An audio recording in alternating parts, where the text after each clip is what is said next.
خواجہ نے کیا فرمایا؟ سنو کہ میں کون ہوں اور کیا ہوں، محمد الرسول اللہ صلی اللہ علیہ وسلم کے دربار کے کمینے غلاموں میں سے ایک ہوں، کمینے غلاموں میں سے ایک ہوں، کمینے غلاموں میں سے ایک ہوں۔ یہاں کے فارغین تبلیغ اس طرح کریں گے، سارے بریلوی کو ہم دیوبند کی مکتب میں شامل اور حاصل کر لیں گے۔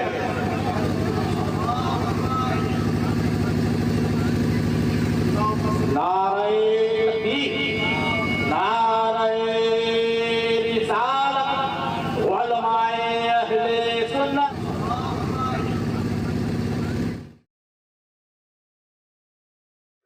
السلام علیکم ورحمۃ اللہ۔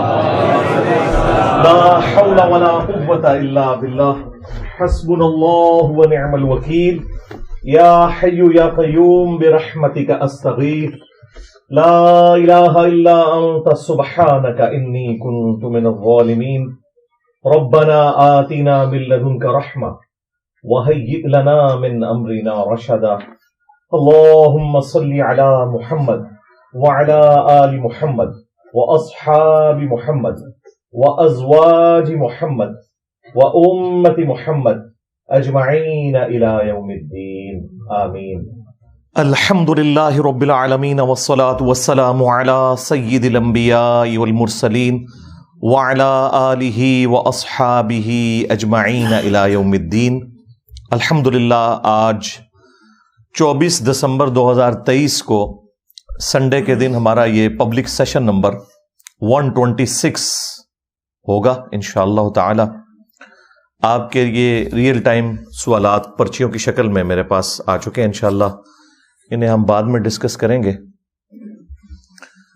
پہلے کرنٹ افیئر کے طور پر ایک ایشو، اور وہ ہے دارالافتاء جامعہ نعیمیہ، جس کے محتمم ہیں مفتی منیب الرحمان صاحب حفظہ اللہ تعالی، جو بریلوی مکتب کے مفتی اعظم ہیں ایٹ لیسٹ پاکستان میں، انڈیا کے لوگ بھی ان کو مانتے ہیں۔ انہوں نے ایک فتویٰ جاری کیا ہے چشتی رسول اللہ سے متعلق، الحمدللہ۔ اس کانٹیکسٹ میں سب سے پہلے تو میں مبارکباد دوں گا اپنے تمام سٹوڈنٹس کو، خواہ وہ مرد ہیں یا عورتیں ہیں، جنہوں نے بھی بڑے اخلاص کے ساتھ پچھلے 10 سالوں میں محنت کی اور ہماری ویڈیوز کی آواز کو پوری دنیا میں پہنچایا، جس کی وجہ سے یہ لوگ مجبور ہوئے کہ یہ فتویٰ جاری کریں۔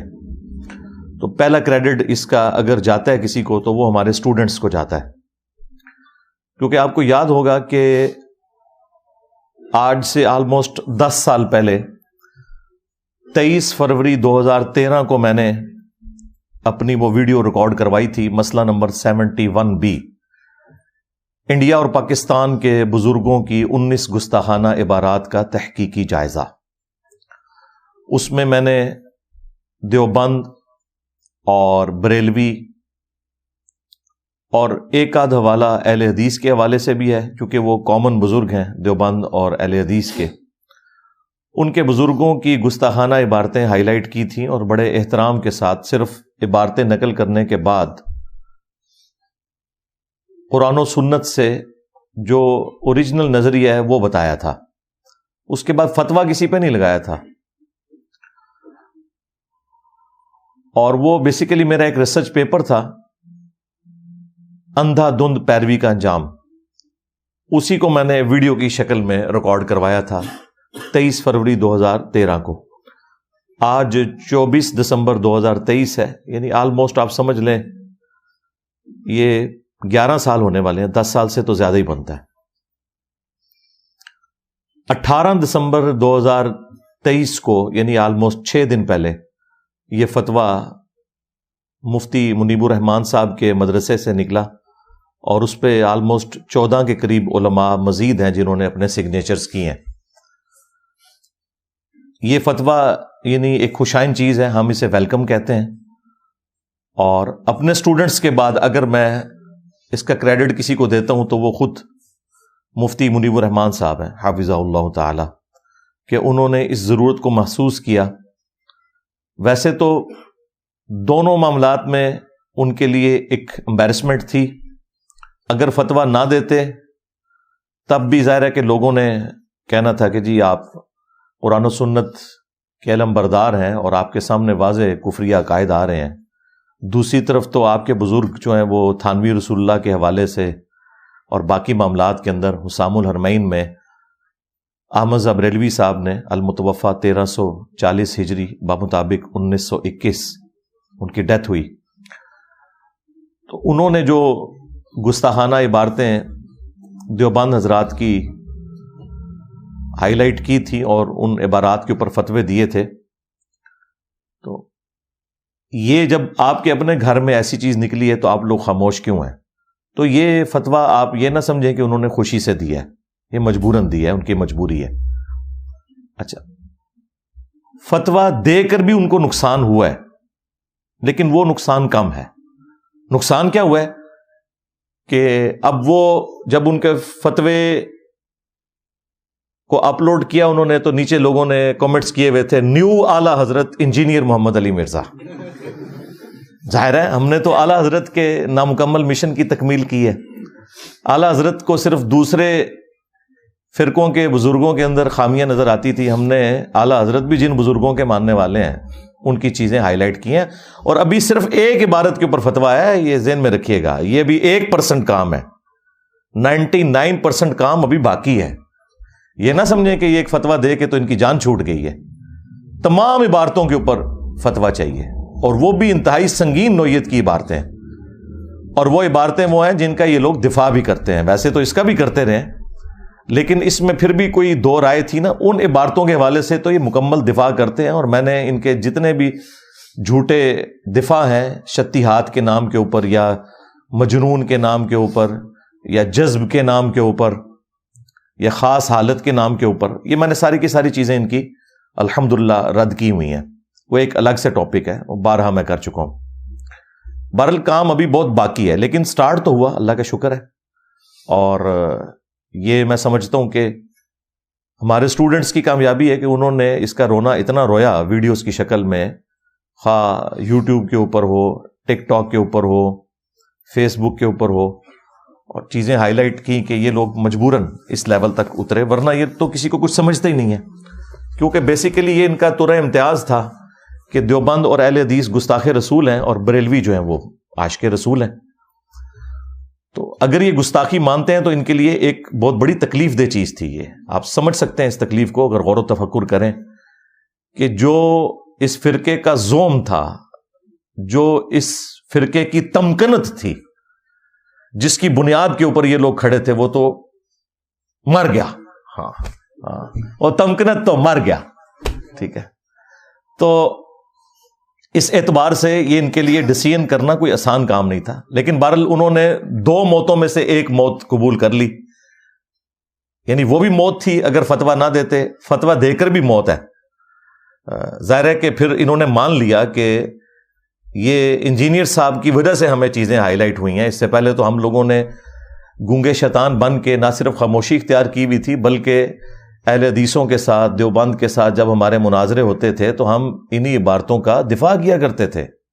ایون یہ چشتی رسول اللہ والی عبارت کا بھی ان لوگوں نے دفاع کیا ہوا ہے. خواجہ نے کیا فرمایا؟ سنو کہ میں کون ہوں اور کیا ہوں. محمد الرسول اللہ صلی اللہ علیہ وسلم کے دربار کے کمینے غلاموں میں سے ایک ہوں. کمینے غلاموں میں سے ایک ہوں. کمینے غلاموں میں سے ایک ہوں. تو یہ جو فتویٰ آیا ہے یہ 4 پیجز کے اوپر مشتمل ہے فتویٰ. ہم انشاءاللہ وہ پورا فتویٰ بھی اپنی ویڈیو کے اندر لگا دیں گے. اس فتوے میں کافی ساری انہوں نے باتیں کی ہیں. ظاہر ہے کہ ایک لائن میں تو فتویٰ نہیں دینا تھا، انہوں نے اپنا پوائنٹ آف ویو بھی کلیئر کرنا تھا اور میرے حوالے سے بھی اپنا غصہ نکالنا تھا. وہ انہوں نے خوب نکالا ہے اس کے اندر نام لیے بغیر. ظاہر ہے میری وجہ سے ہی ہوا ہے سب کچھ. تو اس فتوے کے اوپر میں نے اپنی ورڈکٹ دینی ہے آج انشاءاللہ تعالی، تاکہ ایک تو ان کے لیے اپریسیشن والا مسئلہ بھی ہو جائے. وہ لوگ جو یہ سمجھتے ہیں کہ ہم لوگ یہ بددیانتی کے ساتھ یہ سارے معاملات کر رہے تھے صرف ایک فیم حاصل کرنے کے لیے، نعوذ باللہ من ذالک، یا انہیں ڈی فیم کرنے کے لیے، تو ان کے منہ بھی بند ہو جائیں کہ جب کوئی اچھا کام کرے گا ہم اسے اپریشیٹ کریں گے. پلس یہ جو سمجھ بیٹھے ہیں کہ ہم نے ایک فتویٰ دے کے تو اب ہماری جان چھوٹ جانی ہے، نا نا نا نا، بالکل نہیں چھوٹنی. ہاں، جدو تک تہاڈا آخری بزرگ اپنی طبعی موت مر کے اور ان کی کتابیں اپنی موت مر کے قبر میں نہیں چلی جاتی نا، اور میں ان کی قبروں کے اوپر وکٹری کا نشان بنا کے ہاں بیٹھ نہیں جاتا نا، اس وقت تک یہ معاملہ ختم نہیں ہونا.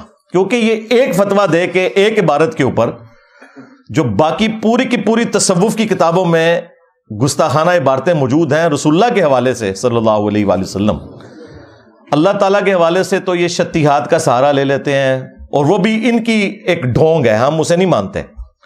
با خدا دیوانہ باش با محمد ہوشیار، خود کہتے ہیں جی اللہ کے لیے دیوانگی ہو سکتی ہے، محمد صلی اللہ علیہ وآلہ وسلم کے لیے گستاخی کی کوئی تعویل نہیں ہوگی.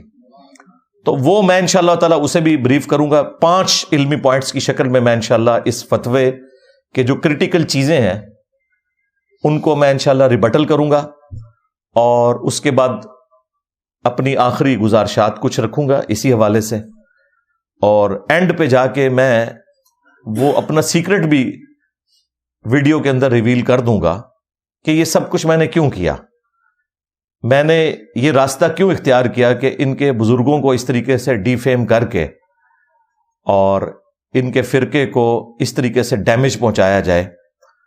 میں نے وہ راستہ اختیار نہیں کیا کہ صرف قرآن و سنت کے دلائل پیش کیے جائیں. وہ کام باقی لوگوں نے بھی تھوڑے یعنی اپنی حیثیت کے مطابق کیا. میں نے تو الحمدللہ ہر چیز ریفرنس سے بتائی، لیکن پیرلل میں یہ میں نے ساتھ ان کو دوائی کیوں دی وہ بھی انشاءاللہ میں اس کے اوپر بھی ڈسکشن کروں گا. لیکن تفصیل میں جانے سے پہلے ایک دفعہ دروشی پڑھ لیں. اللہم صلی علی محمد وعلی آل محمد واصحاب محمد وازواج محمد وامت محمد اجمعین الی یوم الدین آمین. 5 علمی پوائنٹ انشاءاللہ ڈسکس کروں گا. علمی پوائنٹ نمبر 1، اسی فتوے کے اندر جو یہ مختلف ان کے پیراگراف ہیں ان کو میں انشاءاللہ ورڈ بائی ورڈ پڑھوں گا اور اس کے اوپر اپنی ورڈکٹ دوں گا. وہ اس میں یعنی شروع میں تو کہتے ہیں کہ یہ کلمات کفر ہیں، اس کے بعد وہ پہلے ہی صفحے کے اوپر لکھتے ہیں تصوف کی کسی کتاب میں غیر نبی کے لیے رسول اللہ کے جو کلمات آئے ہیں یقیناً ہوش و حواس میں جو ان کلمات کو ادا کرے گا وہ کفر کا مرتکب ہے. اہل سنت و جماعت کے کسی بھی مستند اور سکہ عالم دین نے کبھی ان عبارتوں کی تائید اور تصویب نہیں کی. دیکھو کتنے بڑے جھوٹ بولنے والے جے، مناظرے کر دے رہے جے. خواجہ نے کیا فرمایا؟ سنو کہ میں کون ہوں اور کیا ہوں.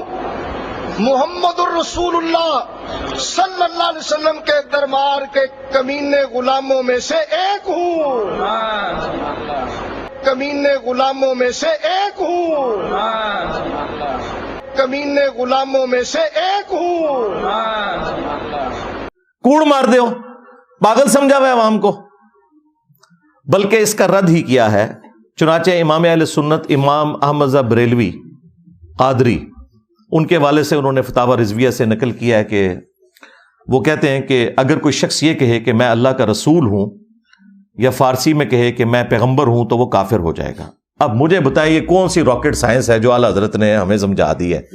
یعنی ہمارے چھوٹے سے بچے کو بھی پتا ہے کہ جو شخص بھی یہ کہے گا کہ میں اللہ کا رسول ہوں یا پیغمبر ہوں رسول اللہ کے بعد صلی اللہ علیہ وآلہ وسلم، خواہ وہ مسلمہ کذاب ہو، خواہ وہ غلام احمد قادیانی دجال ہو، خواہ وہ کوئی صوفی بزرگ ہو جو کشف کے نام کے اوپر کسی خاص حالت کے اندر بھونک جائے. ہاں وہ جو خادم رضوی صاحب کہتے تھے انہوں ہلکا نہ جانو جیڑا بھونکتا جائے نبی تے بھونکتا جائے. تو جتنے بھی بھونکتے رہے ہیں اپنے آپ کو رسول اللہ کہہ کے، خواہ وہ چشتی رسول کے نام پہ ہو، تھانوی رسول کے نام پہ ہو، شبلی رسول کے نام پہ ہو، جی صادق رسول کے نام کے اوپر ہو، معاویہ رسول کے نام کے اوپر ہو. یہ تو انہوں نے تو کلمے اپنے 10-11 کر لیے ہیں. تو یہ سارے کے سارے جو ہیں یہ کلمات کفر، یہ سب کو پتا ہے. مسئلہ ہے کہ بزرگوں کو ہائی لائٹ کر کے ان چیزوں کو سامنے لے کر آنا، یہ کام کیوں نہیں کیا؟ ہمیں تو کہتے ہیں جی انجینئر صاحب گندی مکھی ہیں اور بیٹھتی ہی گند کے اوپر ہیں. بالکل مجھے فخر ہے کہ میں تمہارے بزرگوں کا گند صاف کر رہا ہوں، لیکن مانو یہ گند تمہارے بزرگوں کا تھا. یعنی میں جس گند پہ جا کے بیٹھ رہا ہوں، یعنی چشتی رسول اللہ، تھانوی رسول اللہ یا باقی عبارتیں، یہ تمہارے بزرگوں کا گند تھا. اور 1 ٹن حسن زن رکھ لیتے ہیں کہ بزرگوں کا نہیں تھا، ان کی کتابوں میں ہے. تو کتابیں پرنٹ کس نے کی؟ اس سے چندے کس نے بٹورے؟ آج تک اس کی پرنٹنگ ہو رہی ہے. کسی کی جرت نہیں کہ ان مکتبوں کے باہر جا کے دھرنے دیں. پورے ملک کو یہ بلاک کرتے ہیں اپنے پولیٹیکل گینز کی خاطر. وہاں جا کے دھرنے کیوں نہیں دیتے؟ کیونکہ ادھر سے چندے لے کے کھا رہے ہیں. وہ ان کے اپنے لوگ ہیں پرنٹ کرنے والے. ہاں کشف المحجوب ہو، حشت بہشت ہو، تذکرۃ الاولیاء ہو، یہ ساری کی ساری کتابیں یہ لوگ خود پرنٹ کرتے ہیں، آج تک پرنٹ کر رہے ہیں. تو یہ جان نہیں چھڑا سکتے. تو یہ کہنا کہ جی یہ انجینئر صاحب گندی مکھی ہیں، گند پہ بیٹھتے ہیں، تو ہم پوچھیں گے کہ اشرف علی تھانوی صاحب نے سینکڑوں کتابیں لکھی تھیں، تو اعلی حضرت بھی جا کے گند پہ ہی بیٹھے. ایک کفریہ عبارت نکالی حفظ الایمان سے، جسے میں بھی کفریہ مانتا ہوں، میں نے اپنے ریسرچ پیپر میں ڈالی ہوئی ہے. میں نے 10 سال پہلے جو ویڈیو ریکارڈ کروائی 19 گستاخانہ عبارتوں کے اوپر، اس میں بھی اس کو ڈسکس کیا ہے. تو اعلی حضرت کو بھی سینکڑوں کتابوں میں ایک چھوٹا سا رسالہ حفظ الایمان، اس کی بھی ایک کفریہ عبارت ملی. تو اعلی حضرت بھی سینکڑوں کتابوں کو چھوڑ کر گند پہ بیٹھے تھے. بالکل. یہ اگر میرے اوپر یہ ڈاکٹرن لگا رہے ہیں اور کہہ رہے ہیں انجینئر صاحب کو ہمارے بزرگوں کی خدمات نہیں نظر آ رہی، تمہارے اعلی حضرت کو باقی بزرگوں کی خدمات نہیں نظر آ رہی تھی؟ ادھر یہ لوگ کیا کہتے ہیں، نہیں جی بڑے سے بڑا بزرگ بھی ہونا جی، اگر وہ نبی کا گستاخ ہے تو اس کی بزرگی فارغ. تھوڑے بابے کی بزرگی کیوں نہیں فارغ؟ میرے نبی سا ہے ہی کوئی نہیں، تیرے بابے تے شاہ ہی کوئی نہیں، لے جاؤ بابے اپنے اتھوں. دوسروں کے لیے کرائٹیریے اور اپنے لیے آپ انجینئر صاحب سے بھیک مانگ رہے ہیں جی انجینئر صاحب ہمارے بزرگوں کو گستاخ کہنا چھوڑ دیں. بڑا برا وقت آیا جی بریلویاں ہوتے. توبہ توبہ توبہ توبہ. انہوں نے کدے سوچا نہیں سی کہ ہمارا ہتھیار ہمارے اوپر چلے گا. پچھلے 100 سال سے انہوں نے گستاخی کے نیزے کی نوک پہ رکھا ہوا تھا ساروں کو، حسام الارمین لکھ کر ہر بندے کو گستاخ کہنا. آج اسی طرح کی گستاخیاں اس سے بڑھ کر ان کے بزرگوں کی نکلی ہیں. تو کہہ رہے جی انجینئر صاحب آپ ہمارے بزرگوں کو گستاخ تو نہ کہیں. ہم نے آپ سے ہی سیکھا تھا. 31 سال میں بھی بریلوی رہا ہوں. یہ آپ نے ہمیں سکھایا تھا، با خدا دیوانہ باش، با محمد ہوشیار. دیوانگی صرف اللہ کے لیے چلے گی، رسول اللہ کے لیے اگر دیوانگی کی تو فارغ ہو جاؤ گے. اب بھول گئے ہو سب کچھ. یہ تمہارا پڑھایا ہوا سبق تھا، اور الحمدللہ ہم اس سبق کو اچھا سمجھتے ہیں. بالکل. اسی لیے میں کہتا ہوں میں تو اعلی حضرت کے نامکمل مشن کی تکمیل کر رہا ہوں. اعلی حضرت نے وہ مشن ادھورا چھوڑا تھا، اس کی کمپلیشن الحمدللہ 100 سال بعد میں نے آ کے کی ہے. جس طرح نیوٹن نے گریوٹی کا ایشو ادھورا چھوڑا تھا، لوگ کنکلوڈ کر بیٹھے تھے. وہ تو 300 سال بعد جب آئنسٹائن آیا تو اس نے بتایا کہ بھائی یہ تھیوری آف ریلیٹیوٹی جب وہ سامنے لے کے آیا تو اس نے بتایا بھی گریوٹی تو فورس نہیں ہے، یہ تو ایشو ہی کوئی ڈفرنٹ ہے. تو یہ نامکمل مشن تھا جس کی تکمیل اللہ کے فضل سے ہمارے اس پلیٹ فارم سے ہوئی ہے. لہذا یہ بالکل آپ اس کو کلیئر کر لیں کہ یہ اگر کریڈٹ پہلے نمبر پہ جاتا ہے تو ہمارے پلیٹ فارم کو جاتا ہے. اس حوالے سے الحمدللہ. علمی پوائنٹ نمبر 2 آگے چل کے وہ لکھتے ہیں کہ جہاں تک ان کتابوں کے مصنفین کے ایمان کا معاملہ ہے تو جب تک قطعی طور پر ثابت نہ ہو جائے کہ یہ الفاظ ان کے اپنے تحریر کردہ ہیں وہ اہل ایمان ہی قرار دیے جائیں گے. بالکل ہم آپ کے ساتھ ہیں. اور یہ دیکھیں اپنی عوام کی حمایت حاصل کرنے کے لیے اور اپنی عوام کو میرے خلاف کرنے کے لیے جھوٹ بولتے ہیں کہ انجینئر صاحب ہمارے بزرگوں کو کافر کہتے ہیں، گستاخ رسول کہتے ہیں. یہ تم کہلواتے ہو. میری جو 23 فروری 2013 کی ویڈیو ہے، جو پہلی ویڈیو تھی 71B مسئلہ انڈیا اور پاکستان کے بزرگوں کی 19 گستاخانہ عبارات کا تحقیقی جائزہ، اس سے لے کے آج تک میں ہمیشہ سٹارٹ اسی سے لیتا ہوں کہ ہم 1 ٹن حسن ظن رکھتے ہیں کہ بزرگوں نے یہ نہیں فرمایا ہوگا, یہ الہاقی عبارت ہے, بعد میں کسی نے داخل کر دی, لیکن تم لوگ تو مناظرے کرتے رہے ہو نا اس کے حق میں. خواجہ نے کیا فرمایا, سنو کہ میں کون ہوں اور کیا ہوں. محمد الرسول اللہ صلی اللہ علیہ وسلم کے دربار کے کمینے غلاموں میں سے ایک ہوں, کمینے غلاموں میں سے ایک ہوں, کمینے غلاموں میں سے ایک ہوں. تم لوگ دفاع کرتے رہو, یہ تم لوگ کہتے رہو کہ یہ بزرگوں کی باتیں آپ کو سمجھ نہیں آئی ہیں. تو یہ ایک معصومانہ سا جملہ لکھنا کہ جی جب تک کنفرم نہ ہو ہم بزرگوں کو کافر نہیں کہہ سکتے, یہ کوئی آپ ہم پہ احسان نہیں کر رہے. ہم بھی یہی بات کرتے ہیں کہ بزرگوں پہ کفر کا فتویٰ نہیں لگے گا, عبارتوں پہ لگے گا. تمہیں تو یہ بھی توفیق نہیں مل رہی تھی کہ عبارتوں پہ فتویٰ دیتے, یہ تو ہماری وجہ سے دینا پڑ گیا نا. تمہیں تو صرف دیوبندیوں کی اور وہابیوں کی عبارتیں نظر آتی تھی, اپنے بابوں کی نظر ہی نہیں آتی تھی. پرنٹنگ کر رہے تھے آج تک. تو یہ بالکل کوئی یہ نہ سمجھے کہ ہمارا کوئی موقف اس سے ہٹ گیا. ہم بھی کہتے ہیں کہ یہ بزرگ دنیا سے جا چکے, اپنے اعمال کو بھگتیں گے. اچھے کیے تو جنتوں میں ہوں گے, برے کیے تو اللہ تعالیٰ کے عذاب میں ہوں گے. ہمیں ان سے کوئی انٹرسٹ نہیں ہے. ہمیں انٹرسٹ ہے ان کے اس تعارف سے جو کتابوں کی شکل میں موجود ہے. ان کتابوں کے اوپر, عبارتوں کے اوپر ہم بات کرتے ہیں. بزرگوں پہ تو کرتے نہیں, لیکن جب تم اپنے بزرگوں کا دفاع کرتے ہو نا, پھر ہم سامنے آ جاتے ہیں. تو یہ آپ بالکل کلیئر کریں. پھر لکھتے ہیں پریس کی ایجاد سے قبل کتابیں ہاتھ سے لکھی جاتی تھی اور کاتب حضرات اس کی نقل کر کے نسخے تیار کرتے تھے. بعض دشمنان دین نے دینی خصوصاً تصوف کی کتابوں میں تحریفات اور الحاقات کیے ہیں. یہ دشمنان دین کون ہیں؟ یعنی یہ وہابی لکھتے رہے ہیں تصوف کی کتابیں. وہ تو تمہارے بزرگوں کو مسلمان ہی نہیں سمجھتے. یہ تمہارے بزرگوں کے اپنے ماننے والے تھے, انہوں نے غداری کی ہے پھر ان کے ساتھ. اور سب سے بڑی بات تو آڑے بزرگوں کی بزرگی فارغ, ان کی ناک کے نیچے یہ سب کچھ ہوتا رہا کہ ان کی کتابوں میں کفریات ڈلتے رہے. بزرگ کدھر مر گئے تھے؟ بزرگ نہ اپنی کتابوں کو تبدیل ہونے دیتے. اچھا, اس کے جواب میں ہوتا کیا کہیں گے, وہ جی اللہ کی کتابیں بھی تو تبدیل ہو گئی ہیں. نہ, اللہ تعالیٰ نے ان کتابوں کی کہیں گارنٹی نہیں لی تھی. گارنٹی صرف ایک کتاب کی ہے, وہ یہ انا نحن نزلنا الذکر وانا لہ لحافظون, اس کی گارنٹی لی ہے. اچھا, اس کے جواب میں یہ کہیں گے جی ہمارے بزرگوں نے کہاں گارنٹی لی ہوئی تھی. جی لی ہوئی تھی. آپ کے بزرگوں کی ڈیوٹی ہیں. ہر علاقے کا بزرگ لادہ سے ہوتا ہے جو وہ سارے معاملات چلا رہا ہوتا ہے. جی وہ کہتے ہیں, جی آپ کہتے ہیں پرائم منسٹر جو ہیں وہ خان صاحب ہیں یا نواز شریف صاحب ہیں یا کاکڑ صاحب ہیں. وہ کہتے ہیں نہیں, اصل پرائم منسٹر پاکستان کے داتا صاحب ہیں. ہاں, یہ ویڈیوز میں ریکارڈ ہے.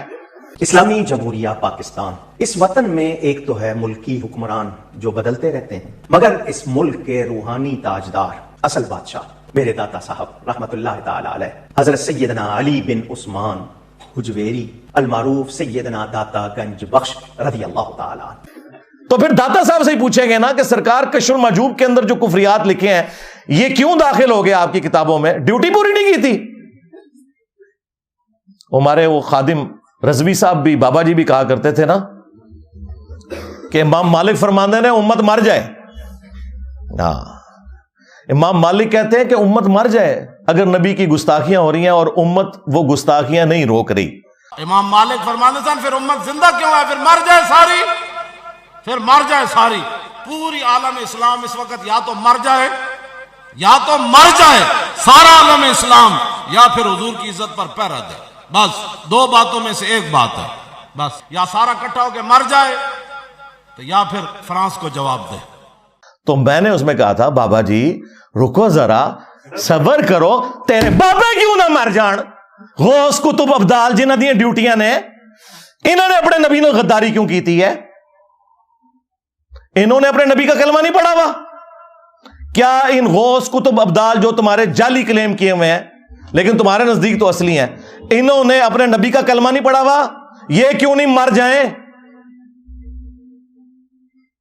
بلکہ تمہیں کہنا چاہیے تھا کہ بزرگ کتے کی موت مرے, کیونکہ ان کے پاس اختیار تھا کہ وہ رسول اللہ کے خلاف جو ویڈیوز ہیں یوٹیوب کے اوپر اپلوڈ, انہیں ڈیلیٹ کروا سکتے تھے نگاہ مار کے, اور نہیں کروائی انہوں نے.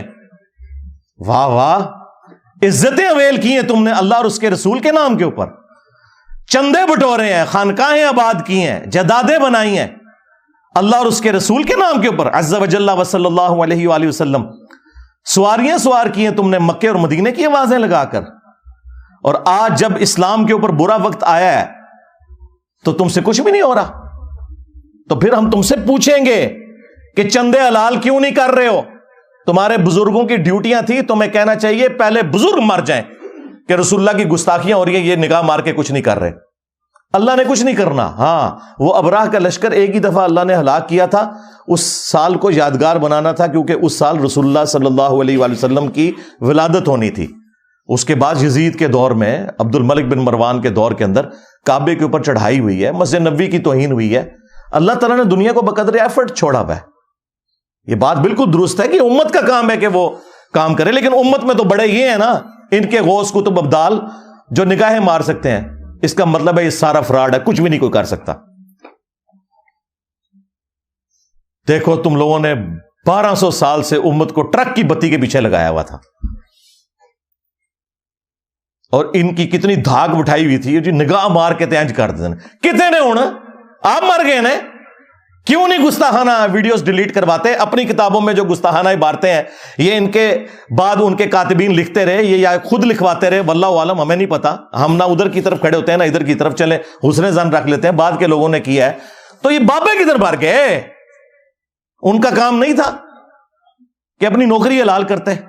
دیکھیں انہوں نے نمک حرامی کی، بقول ہی نہیں کہ انہوں نے رسول اللہ کے ساتھ غداری کی صلی اللہ علیہ وآلہ وسلم، تو اللہ تعالیٰ نے ان سے کیسا بدلہ لیا ہے، اتنی بڑی بلا ان کے اوپر چھوڑ دی ہے۔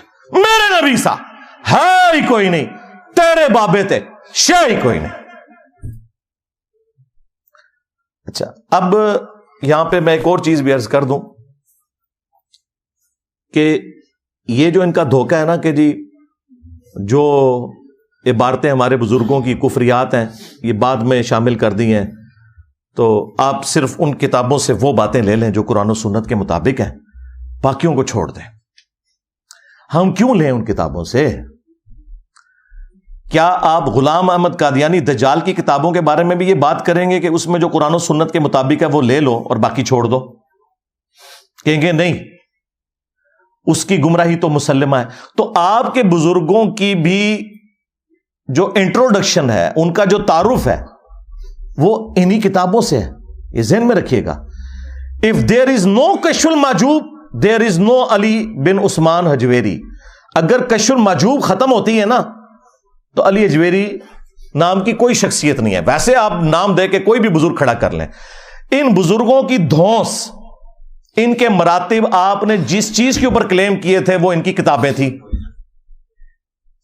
کتابوں میں آپ نہ سمجھیں چاند ایک گستاخی ہیں، یہ پوری کی پوری کتابیں کفریات کا پلندہ ہے، سوائے آیات اور احادیث کے، اور وہ بھی جو صحیح حدیث ہیں اس میں وہ ساری کی ساری تعلیمات ہی قرآن و سنت کے خلاف ہیں۔ لیکن میں نے ہائی لائٹ کی ہیں گستاخیاں کیونکہ وہ بات ذرا آسانی سے سمجھ آتی ہے، ادروائز ہمارے نزدیک تو یہ ساری کتابیں ہی فراڈ کے اوپر مبنی ہیں۔ چلیں ہم ایگری کر لیں ان کے ساتھ کہ جی یہ جو گستاخانہ عبارتیں ہیں وہ بعد میں کسی نے ڈال دی ہیں، لیکن مجھے یہ بتائیے جو تعلیمات یہ لوگ خود اپنے درس و بیان کے اندر لوگوں سے بیان کرتے ہیں، ان کے بارے میں آپ کیا کہیں گے؟ وہ تو میں نے تو نہیں نا گن پوائنٹ پہ داخل کروایا، یعنی یہ کہتے ہیں کہ جی یہ گستاخانہ عبارتیں بزرگوں کی نہیں ہیں، لیکن یہ والی تعلیمات جو ہے نا یہ بزرگوں کی ہیں۔ ہمارے نزدیک تو وہ تعلیمات بھی فراڈ ہیں۔ مثال کے طور پر باپا جانی جو ہے الیاس قادری صاحب، اس وقت سب سے بڑے ان کے غوث وقت ہے نا،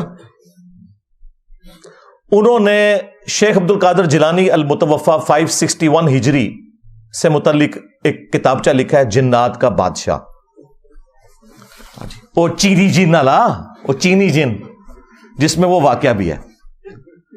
اچھا، اس میں انہوں نے ایک واقعہ لکھا ہے، اور واقعہ نہ صرف لکھا ہے بلکہ ان کے جو چھوٹو مولوی ہیں نا وہ ویڈیو میں بھی بیان کر رہے ہیں اور اس کو ڈیفینڈ بھی کر رہے ہیں۔ شیخ عبد القادر جیلانی کو کچھ لوگ ملنے کے لیے آئے، تو جب ان کے پاس پہنچے تو ان کا ایک جو غلام تھا اس نے لوٹا جو رکھا تو لوٹے کی ٹوٹی قبلہ کی طرف نہیں کی. تو شیخ عبد القادر جیلانی غوث پاک سرکار رضی اللہ تعالیٰ عنہ کو اس پر ملال ہوا, تو آپ نے جلال سے اس کی طرف دیکھا تو وہ آپ کی نگاہ کی تاب نہ لاتے ہوئے جاں بحق ہو گیا. اور ان تعلیمات کو یہ قرآن و سنت کے مطابق سمجھتے ہیں. ہم کہتے ہیں یہ بھی فراڈ ہے. اس میں پتہ کیا لکھا ہوا ہے واقعہ, کہ شیخ عبد القادر جیلانی رحمۃ اللہ علیہ کا ایک مرید تھا, وہ انہیں وضو کروایا کرتا تھا. ایک دن اس نے وضو کروانے کے بعد جو لوٹا ہے نا, اس کی ٹوٹی قبلہ رخ رکھنے کی بجائے تھوڑی ہٹا کے رکھ دی, جان بوجھ کے نہیں, بے دھیانی کی وجہ سے. تو کہتے ہیں جی شیخ عبد القادر جیلانی کو اتنا غصہ آیا کہ انہوں نے نگاہ مار کے نا مرید کو جلا کے راکھ کر دیا, اس کی روح پرواز کر گئی. وہ مرید جو بےچارا اس امید میں اپنے بابے سے اٹیچ تھا کہ یہ میری حفاظت کرے گا, وہ خود تو مرا, بابا بھی مار کے چلا گیا. ہاں ظاہر ہے بابے نے قتل ناحق کیا, 302 لگتی ہے بابے کے اوپر, ہاں ذہن میں رکھیے گا. تو ان کے بابوں نے ان کی آخرت کیا بچانی ہے, ان کے مرید اپنی آخرت بھی لے ڈوبے, بابا بھی نال ہی لائے گئے. تو کہتے ہیں اس کے بعد پھر انہوں نے نگاہ ماری لوٹے کی طرف تو ٹوٹی سیدھی ہو گئی. یہ ان لوگوں کا, ان کے بزرگوں کا, اب تو میں کہہ سکتا ہوں نا ان کے بزرگوں کا, کیونکہ یہ تو مانتے ہیں نا, ان کے بزرگوں کا یہ لیول ہے کہ وہ بجائے لوٹے کی ٹوٹی کو سیدھا کرنے کے بندے مار دیتے ہیں, اور پھر ہمیں یہ بتاتے ہیں کہ آپ نے رسول اللہ تک پہنچنا ہے نا صلی اللہ علیہ وآلہ وسلم, ان بزرگوں کا دامن کرم تھام لیں. توبہ توبہ توبہ, دماغ خراب ہے ساڈا, جو اپنے مریدوں کو جلا کے راکھ کر دیں, یوٹیوب سے گستاخانہ ویڈیوز نہ ڈیلیٹ کروا سکیں, ان کے ساتھ ہم نے اٹیچ ہونا ہے, ہمارا دماغ خراب ہوا ہے. اب دیکھیں اس سے کتنے مدنی پھول نکلتے ہیں. ہاں میرا دماغ کدھر جاتا ہے. سب سے پہلا مدنی پھول تو یہ ہے کہ ان کے بابے جو ہے نا قتل ناحق کرتے تھے, 302 ان پہ لگتی تھی, اور قرآن میں ہے جس نے کسی مؤمن کو ناحق قتل کر دیا وہ ہمیشہ کی جہنم میں. ان کے بابے بقول ان کے, میں نہیں کہتا, بقول ان کے, ہم تو اس نے ظن رکھیں گے کہ عبد القادر جیلانی کو تو بیچاروں کو پتہ ہی نہیں ہوگا ان کے ساتھ کیا کچھ ہو رہا ہے, لیکن چونکہ یہ کروا رہے ہیں تو ظاہر ہے کہ پھر اس کا اینڈ رزلٹ یہی نکلے گا کہ وہ اپنے مریدوں کو قتل ناحق والا نہ صرف معاملہ کرتے تھے بلکہ مریدوں کی وجہ سے اپنی بھی آخرت برباد کر لی. ظاہر ہے خود بھی جہنم میں چلے گئے قتل ناحق کر کے, تو قرآن کا فتویٰ ہے. آج تو آڑے بابے 302 کٹاوا ہونا ہوتے ہیں. اچھا اس کے بعد یہ رزلٹ نکلا کہ یہ جو ان کا دعویٰ ہے نا کہ یہ رسول اللہ صلی اللہ علیہ وآلہ وسلم کے دین کے پاسباں ہیں, امین ہیں, ان کی لیگیسی آگے لے کے چل رہے ہیں, یہ بھی بالکل فراڈ ہے. کیا رسول اللہ صلی اللہ علیہ وآلہ وسلم کا ایٹیچیوڈ یہ ہوتا تھا اپنے ساتھیوں کے ساتھ؟ بخاری اور مسلم دونوں اٹھا کے دیکھیں. انس ابن مالک کہتے ہیں 10 سال تک میں نے رسول اللہ کو وضو کروایا ہے صلی اللہ علیہ وآلہ وسلم. وہ کہتے ہیں میں چھوٹی عمر کا بچہ تھا, 10 سال کی عمر میں میری والدہ ام سلیم مجھے رسول اللہ کی خدمت کے لیے چھوڑ کے چلی گئیں, اور 10 سال میں نبی الاسلام کے ساتھ رہا. کہتے ہیں ان 10 سالوں میں کبھی ایسا نہیں ہوا کہ نبی الاسلام نے مجھے ڈانٹا ہو, مجھے کبھی یہ کہا ہو کہ تم نے یہ کام کیوں کیا, یہ کام کیوں نہیں کیا. وہ کہتے ہیں کئی بار نبی الاسلام مجھے کسی کام سے روانہ کرتے تو میں بچوں میں کھیلنا شروع کر دیتا. یار 10 سال کا بچہ کھیلے گا ہی نا. نبی الاسلام نے کبھی نہیں مجھے ڈانٹا. کبھی آپ صلی اللہ علیہ وآلہ وسلم گھر سے باہر نکلتے اور مجھے بچوں میں کھیلتے ہوئے دیکھتے تو پیار سے بلاتے, 19 نام تھا انس, پیار سے بلاتے 19 بیٹا میں نے تم نے فلاں کام کے لیے کہا تھا. وہ کہتے اچھا یا رسول اللہ میں جاتا ہوں. بس نہ ڈانٹا کبھی, نہ مارا پیٹا. اور تمہارے بزرگ جو کہتے ہیں ہم رسول اللہ کے ماننے والے ہیں, ہم آپ کو رسول اللہ تک پہنچائیں گے, پہلے آپ تے پہنچ جاؤ. یہ میں آپ کو کمپیریزن بتا رہا ہوں. لہذا یہ جو تم لوگ کلیم کر رہے ہو نا کہ ہمارے بزرگوں کی کتابیں بدل گئی ہیں, تو جو باتیں تم کتابوں سے بیان بھی کر رہے ہو نا بغیر بدلی ہوئی, ہمارے نزدیک وہ بھی قرآن و سنت کے خلاف ہیں. سمجھ رہے ہیں نا میں کیا کہنا چاہ رہا ہوں؟ ہاں اگر نہیں سمجھ آ رہی تو میں ایک اور مثال پیش کر دیتا ہوں. ان کے وہ اس وقت میٹھے میٹھے ایک مبلغ جو طارق جمیل صاحب کے مقابلے پہ انہوں نے لانچ کیے ہوئے ہیں, ثاقب رضا مصطفی صاحب. ہائے ہائے ہائے ہائے. وہ خواجہ باول حق نقشبند کے بارے میں بتا رہے ہیں کہ ان کی ایک مریدنی تھی. ہاں اس کو بادشاہ وقت نے ایک مینارے سے گرایا، اور وہ بخارے میں تھے. وہ کہتے ہیں کہ مریدنی نے آخری وقت میں بجائے اللہ کو پکارنے کے نا وہ بابے کو پکارا. اوکھے ویلے بزرگ کام آتے ہیں. تو آگے الفاظ دیکھیں اس ذمہ دار شخص کے. یہ کہتا ہے کہ جی وہ بزرگ آئے اڑ کے اور انہوں نے مریدنی کو کیچ کر کے، ہاں اس میں الفاظ ہے پکڑ کے، تو زمین پہ آرام سے رکھ دیا جب اس کو دھکا دیا جلاد نے. حضرت شاہ نقشبند بخاری علیہ رحمہ نقش بندیوں کے امام ہیں.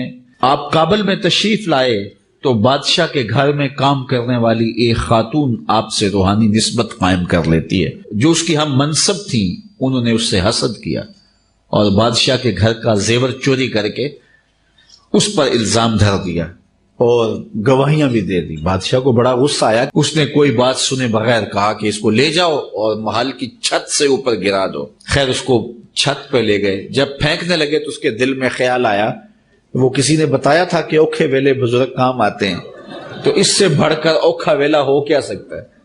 تو اس نے بخارے کی طرف منہ کر کے کہا شیئا للہ چو گدائے مستمند المدد خواہم ز شاہ نقش بند. اور اتنے میں جلاد نے پیچھے سے دھکا دے دیا. جب وہ نیچے گئی تو حضرت شاہ نقشبند بخاری نے پکڑ کے آرام سے زمین پہ رکھ دیا. تو حیرت زدہ ہوگی حضرت آپ کب آئے تھے؟ کہا تو از چبارہ آمدی من از بخارا آمدم. تو چبارے سے چل پڑی تھی، میں بخارے سے چل پڑا. اور بعد میں مریدنی پوچھتی ہے کہ حضرت آپ کہاں سے ہیں؟ تو انہوں نے کہا کہ تو مینارے سے چل پڑی اور میں بخارے سے چل پڑا اور نہر والے پل تے آ کے ملے دوئے. یہ تبدیل تو نہیں ہوا ظاہر ہے. ثاقب رضا مصطفی صاحب جب بیان کر رہے ہیں تو یہ واقعہ تبدیل تو نہیں ہوا نا. اس کے ساتھ تو ہم یہ کر سکتے ہیں نا سب کچھ. اور دوسری طرف بخاری مسلم میں حدیث ہے کہ اما عائشہ سلام اللہ علیہا کہتی ہیں کہ اللہ کے محبوب صلی اللہ علیہ وآلہ وسلم نے کبھی بھی کسی عورت کو بیعت کے لیے ہاتھ نہیں لگایا. اور ان کی حالت دیکھیں کہ ان کے جو پیر ہیں وہ مریدنیاں کیچ کرتے ہیں. اب میں نے تو نہیں ان کو کہا کہ نامحرم مریدنی کو کیچ کیوں کیا، یہ میں آپ کو کمپیریزن بتا رہا ہوں.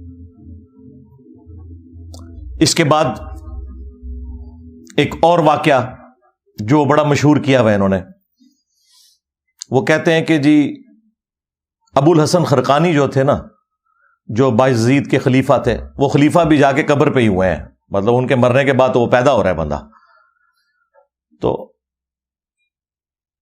محمود غزنوی جب سومنات پہ حملے کر رہا تھا تو اس کو کامیابی نہیں ہو رہی تھی، تو آخری دفعہ اس کے پاس ابو الحسن خرقانی کا ایک کرتا تھا جو اس نے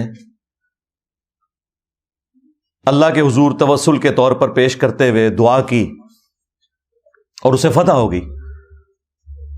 اور رات کو خواب میں بابا جی آ گئے اور بابا جی ناراض ہیں. وہ کہتے ہیں کہ تو نے میرے کرتے کی اتنی کم قیمت لگائی ہے. اگر تو یہ کرتا اپنے ہاتھ میں پکڑ کے اللہ سے یہ دعا کرتا کہ ہند کی سرزمین میں قیامت تک کوئی کافر نہ ہو تو یہ سارے مسلمان ہو جاتے. حضرت ابو الحسن خرقانی ایک بزرگ گزرے، یہ حضرت بایزید بستامی کے سجادہ نشین تھے. اتنے بڑے آدمی تھے، اپنا جبہ دیا محمود غزنوی کو. جب مشکل آئی تو دعا مانگنا آگے رکھ کے اللہ فتح دے دے گا. تو محمود کہتے ہیں جب سومنات کے مندر نہیں فتح ہو رہے تھے تو میں نے بابے کا جبہ سامنے رکھ کے دعا کی تو اللہ نے مجھے فتح دے دی. کہتے ہیں بابا جی رات خواب میں ملے تو کہنے لگے تو نے کیا قیمت ڈالی میرے جبے کی؟ کہا حضور کیا مطلب؟ فرمانے لگے تو میرا جبہ سامنے رکھ کے دعا کرتا کہ یا اللہ ہندوستان کے سارے کافر مسلمان ہو جائیں تو اللہ نے توفیق ایمان دے دینی. یہ تو نے کیا دعا مانگی ہے؟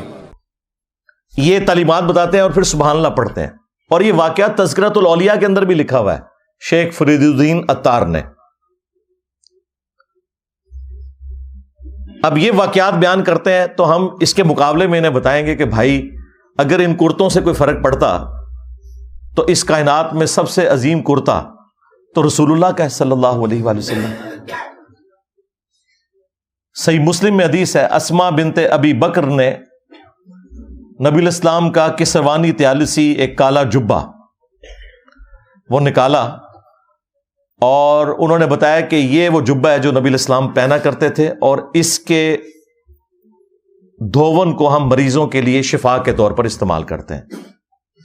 نبی الاسلام کا کرتا مبارک جو صحیح تبرک بھی ہے، جس سے صحابہ کرام نے تبرک بھی حاصل کیا، وہ کرتا جب نبی الاسلام خود پہنتے تھے، اس کرتے کو دیکھ کے تو مشرکین عرب نے اسلام قبول نہیں کیا، اور اس کے بعد رومنز اور پرشینز کے خلاف جب صحابہ کرام نے جنگیں لڑی ہیں تو وہ کرتا تو نہیں لے کے گئے، جس طرح یہ ابو الحسن خرقانی کے کرتے سے دعا کی ہے، انہوں نے تو رسول اللہ کے کرتے سے کوئی دعا نہیں کی ہے۔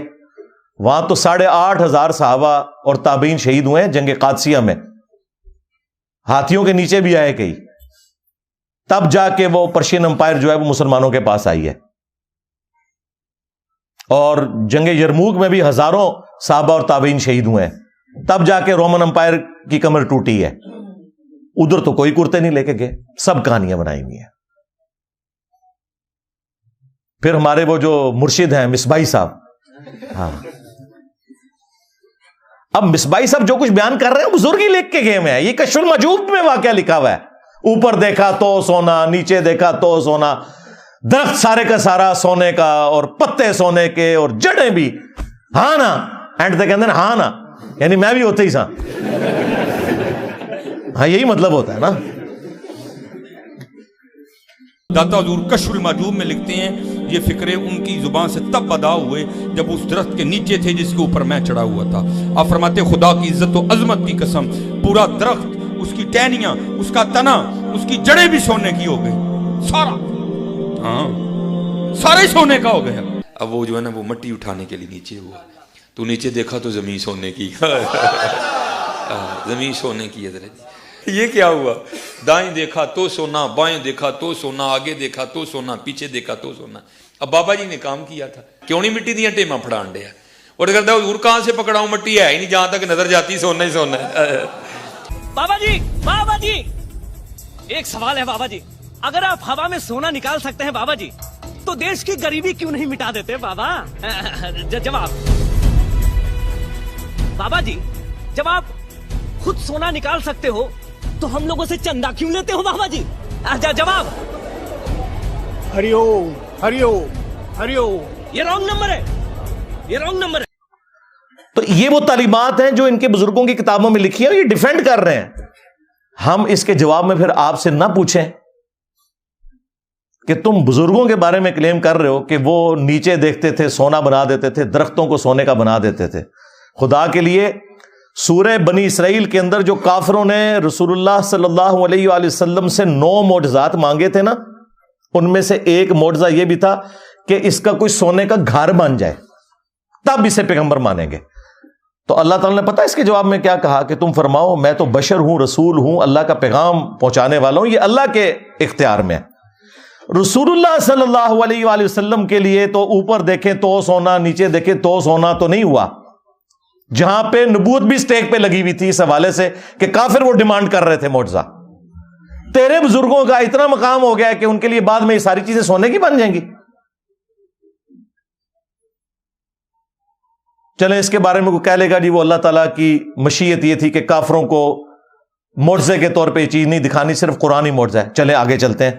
سورہ التوبہ میں اللہ تعالیٰ فرماتا ہے کہ غزوہ تبوک کے موقع پر جب کچھ غریب اصحاب رسول اللہ کے پاس آئے اور انہوں نے کہا یا رسول اللہ صلی اللہ علیہ وآلہ وسلم آپ ہمارے لیے کوئی ساز و سامان کا بندوبست کر دیں، کوئی سواری کا، 700 کلومیٹر دور جانا ہے رومن امپائر کے بارڈر کے اوپر تبوک کے لیے، تو ہم بھی آپ کے ساتھ چلیں گے۔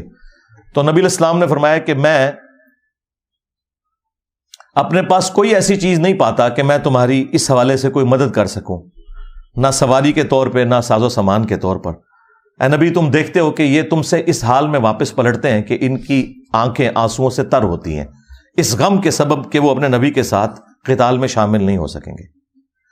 اب نبی الاسلام تو کہہ رہے ہیں کہ میں تو کوئی ایسی چیز نہیں پاتا کہ میں تمہاری مدد کر سکوں، تو اس موقع پر اوپر دیکھا تو سونا، نیچے دیکھا تو سونا کیوں نہیں ہو گیا؟ وہ تو جامع ترمذی میں آتا ہے کہ سیدنا عثمان ابن عفان رضی اللہ تعالیٰ عنہ علیہ السلام نے اللہ تعالیٰ کی راہ میں صدقہ اور خیرات کیا، سونے کی اشرفیاں اور اونٹ، اور وہ انہوں نے کمائے ہوئے تھے، وہ اوپر دیکھیں تو سونا، نیچے دیکھیں تو سونا نہیں تھے، تو تمہارے بزرگوں کے لیے ہم کیسے مان لیں؟ صحیح بخاری میں آتا ہے کہ سیدنا ابوبکر جب خلیفہ راشد بنائے گئے تو انہوں نے صحابہ کرام سے کہا کہ تم اچھی طرح جانتے ہو میرا کاروبار بڑا اچھا چل رہا تھا، لیکن اب تم نے حکومت کی ذمہ داری میرے اوپر ڈال دی ہے، تو میرے بال بچوں کا کیا بنے گا؟ میرے لیے کوئی وظیفہ مقرر کرو۔ تو صحابہ کرام نے پھر مشورہ کر کے ایک جو عام مہاجر کا وظیفہ تھا وہ خلیفہ راشد کے لیے مقرر کیا، اور بخاری کے الفاظ بتا کیا ہے کہ ابوبکر امور حکومت چلائیں گے اور اس کے عوض جو مسلمان ہیں وہ ان کے بیوی بچوں کا خرچہ اٹھائیں گے۔ کتنی گستاخی ہے کہ ابوبکر کے گھر والوں کا خرچہ مسلمان اٹھا رہے ہیں ان کے بقول، لیکن ہمارے نزدیک ایسا ہی ہوتا ہے بھائی، یہ نہیں ہوا کہ حضرت ابوبکر نے مسلح اٹھایا تو نیچے سے سونا نکلا ہے، نہیں نکلتا ایسے سونا، ایسا تو نہیں ہوتا۔ اوپر دیکھیں تو سونا، اور دیکھیں یہ لوگ دعوے کرتے ہیں ہم جی صحابہ کرام اور اہل بیت کے مان رہے ہیں، اور نسوے تو ہے تو انہوں پتہ ہی نہیں صحابہ کرام اور اہل بیت دا کوئی، تسی بابیاں دے مننے والے ہو۔ یہی مصباحی صاحب ایک اور واقعہ سناتے ہیں ایک بزرگ کا، وہ کہتے ہیں کہ وہ سمندری جہاز کے ذریعے حج یا عمرے کے لیے جا رہے تھے، اور بار بار کیپٹن سے آگے پوچھتے تھے کہ بھئی کب آئے گا جدہ، تو وہ کہتا تھا ابھی تو یہ بندرگاہیں آئیں گی پھر، اور پھر وہی جو ان کی کہانی تھی وہ چھوڑ دی انہوں نے۔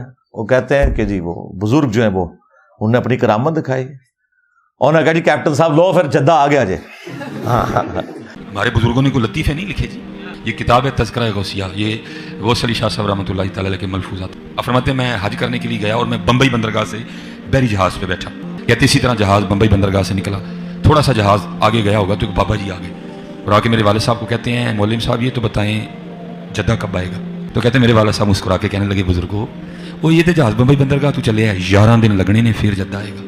کہتے ہیں بابا جی چلے گئے، عصر پڑھ کے پھر آئے، وہی سوال، میرے والد صاحب کا بھی وہی جواب، پھر چلے گئے، مغرب پڑھ کے پھر آئے، پھر وہی سوال۔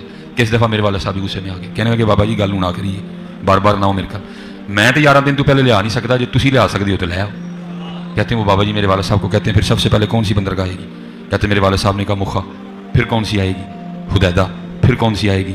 عدن، پھر کون سی آئے گی؟ میرے والد صاحب نے کہا جدہ۔ تو بابا جی کہتے ہیں پھر ویکھو جدہ آ گیا جی۔ تذکرہ غوثیہ، ہمارے بزرگوں نے کوئی لطیفے نہیں لکھے جی، انہوں نے پتا سی کہ جدے تو بعد انجینئر صاحب نے بھی آنا ہے۔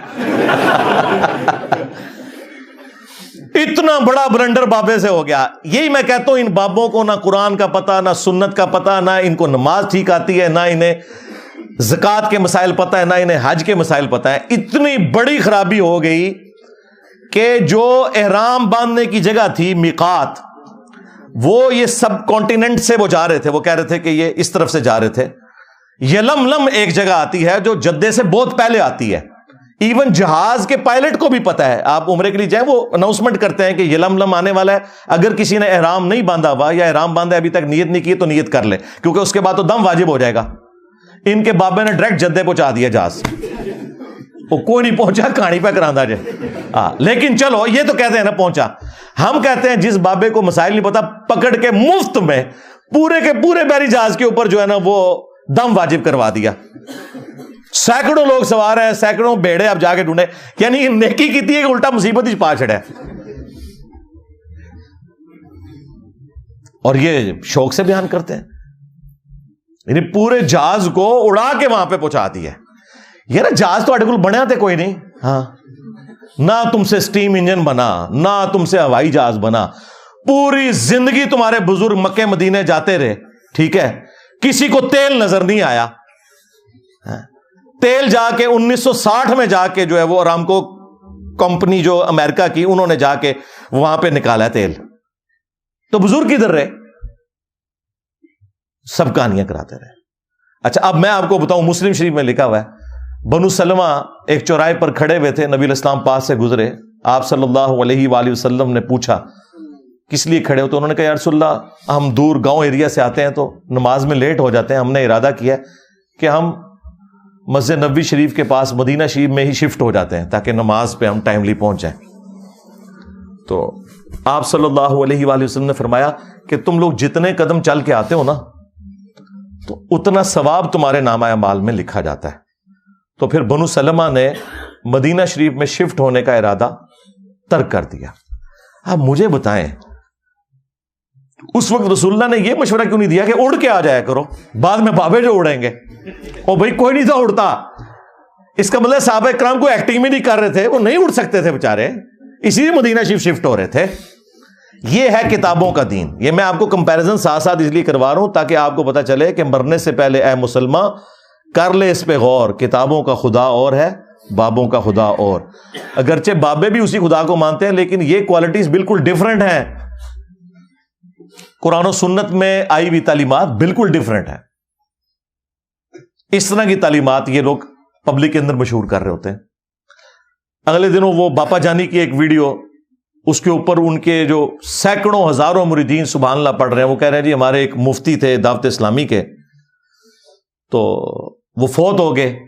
ان کی قبر کے اوپر ایک مدنی قافلہ حاضری کے لیے گیا تو کہتے ہیں اندر سے قرات کی آواز سنائی دے رہی تھی اور زور کی نماز تھی. مفتی دعوت اسلامی کی بارگاہ میں تو انہوں نے وہ بتایا کہ ہم اس وقت مفتی دعوت اسلامی قدس سرہ السامی کے مزار پر حاضر ہیں, اور ہم دونوں نے بالکل ہوش و حواس میں اپنے کانوں سے سنا کہ اندر میں با جماعت نماز پڑھی جا رہی ہے, اندر میں نماز پڑھی جا رہی ہے. باقاعدہ قراءت سنائی گئی ہم کو. ظہر کا وقت تھا, باقاعدہ وہ قراءت سنائی دی گئی. ظہر کا وقت تھا, باقاعدہ وہ قراءت سنائی دی گئی. ظہر کا وقت تھا, باقاعدہ وہ قراءت سنائی دی گئی, اور سلام پھیرنے کے بعد اللہم انت السلاموں کی دعا بھی ہم نے سنی. اندازہ کرو, اور نیچے لوگ سبحان اللہ پڑھ رہے ہیں. اس سے آپ اندازہ لگائیں کہ ان کے آڈینس کتنا اپنا دماغ استعمال کرتے ہیں. زور کی نماز میں تو قرات اونچی ہوتی ہی نہیں ہے, کہانی ہے, کوئی آواز نہیں سی آ رہی قبر کے اندر سے یا باہر سے. ایسے نہیں ہوتا میرے بھائی. صحابہ کرام کا سٹیٹس میں آپ کو بتاؤں, قبر تو بہت دور کی چیز ہے. صحیح بخاری میں حدیث ہے, نبی علیہ السلام کا ایک غلام تھا مدعم, جو آپ علیہ السلام کی سواری کا کجاوا کسا کرتا تھا. خیبر کے موقع پر ایک نامعلوم تیر اسے لگا, وہ شہید ہو گیا. صحابہ کرام نے کہا کہ تمہیں شہادت مبارک ہو. نبی علیہ السلام کی خدمت بھی اور موت بھی آپ کی موجودگی میں آئی ہے. بالکل ٹھیک رزلٹ نکالا. لیکن نبی علیہ السلام نے پتہ کیا فرمایا؟ آپ نے فرمایا تم اسے شہادت مبارک کہہ رہے ہو, حالانکہ میں نے دیکھا ہے کہ اس نے مال غنیمت کی ایک چادر چوری کی تھی جو اللہ تعالیٰ نے آگ کی بنا کے اس کے اوپر ڈال دی ہے. صحابہ کرام کو تو سامنے میت کے اوپر کوئی چادر نظر نہیں آئی. ان کے بزرگوں کو نظر آتا ہے جی قبر کے اندر کون نماز پڑھ رہا ہے, کوڑ مارے اور نماز زور کی, اور کہہ رہے کہ رات کی آواز باہر سنائی دے رہی تھی. زور میں تو آہستہ آواز سے ہوتی ہے. کوئی جھوٹ کرنا تھا تو مغرب عشاء کا ذکر کرتا ہے, لیکن وہ چور اپنی لنگوٹی چھوڑ جاتا ہے نا, اور ہم تو تیار بیٹھے ہیں پکڑنے کے لیے. چھوڑ ہی نہ ہو تب بھی ہم پکڑ لیتے ہیں, جب کوئی اتنی چھوڑ کے جائے تو ویسے پکڑی جائے گی. تو صحابہ کرام اپنے گھروں کی طرف دوڑے. اگر کسی نے غلطی سے بھی کوئی ایک رسی کا ٹکڑا بھی اٹھایا تھا نا, یہ سمجھ کے کہ اس کی کیا ورت ہے, لا کے مال غنیمت میں جمع کروایا کہ اس کی وجہ سے ہماری پکڑ نہ ہو جائے. پھر بخاری مسلم میں حدیث موجود ہے کہ نبی علیہ السلام دو قبروں کے پاس سے گزرے تو رک گئے. صحابہ کرام نے کہا رسول اللہ آپ کیوں رکے ہیں؟ فرمایا دو قبر والوں کو عذاب ہو رہا ہے. صحابہ کرام کو تو نہیں قبر کا عذاب نظر آیا. ان کے بزرگوں کو کشف القبور ہوتا ہے, جی آخرت کا بتا دینا, اور چھڑ دو آخرت کا 10 دن دینا. یہ دیکھ کے نا, دیکھ کے میری میکینیکل انجینئرنگ کا ایک فارمولہ نہیں پڑھ سکتے, سمجھانا تو دور کی بات ہے جب تک انہوں نے سیکھا نہ ہو کہانیاں. اور دیکھیں یہ باپا جانی جو ہے نا, یہ کئی بار درس دیتے ہوئے نا اینک لگائی ہوتی ہے انہوں نے, اور جو لوگوں کے دلوں کے حال جانتے ہیں وہ سامنے پیڈ سے پڑھنے کے لیے ان کو اینک لگانی پڑتی ہے. اور زوم کر لیا کرو اینج کر کے, کم از کم انجینئر صاحب دے فتوے تو بچ جاؤ. اینک کے بغیر جو سامنے لکھا ہوا اردو نہ پڑھ سکے وہ دل کے حال جانے گا. کہانیاں کرانیاں بند کرو. جھوٹ. اپنی طرف سے چیزیں بنا بنا کے مارکیٹ میں پھینکتے ہیں اور لوگوں کو جو ہے نا وہ اپنے بزرگوں کا پھر اسیر کیا ہوا ہے کہ جی ہمارے بزرگ تو یہ کر لیتے تھے تو وہ کر لیتے تھے تو یہ کر لیتے تھے.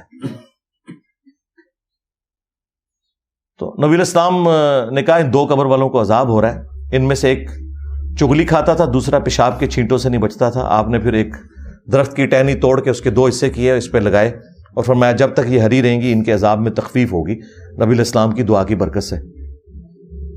پھر مسلم شریف میں حدیث ہے, نبی الاسلام نے فرمایا کہ میں نے ارادہ کیا کہ میں اللہ سے دعا کروں کہ تمہیں عذاب قبر سنوا دے.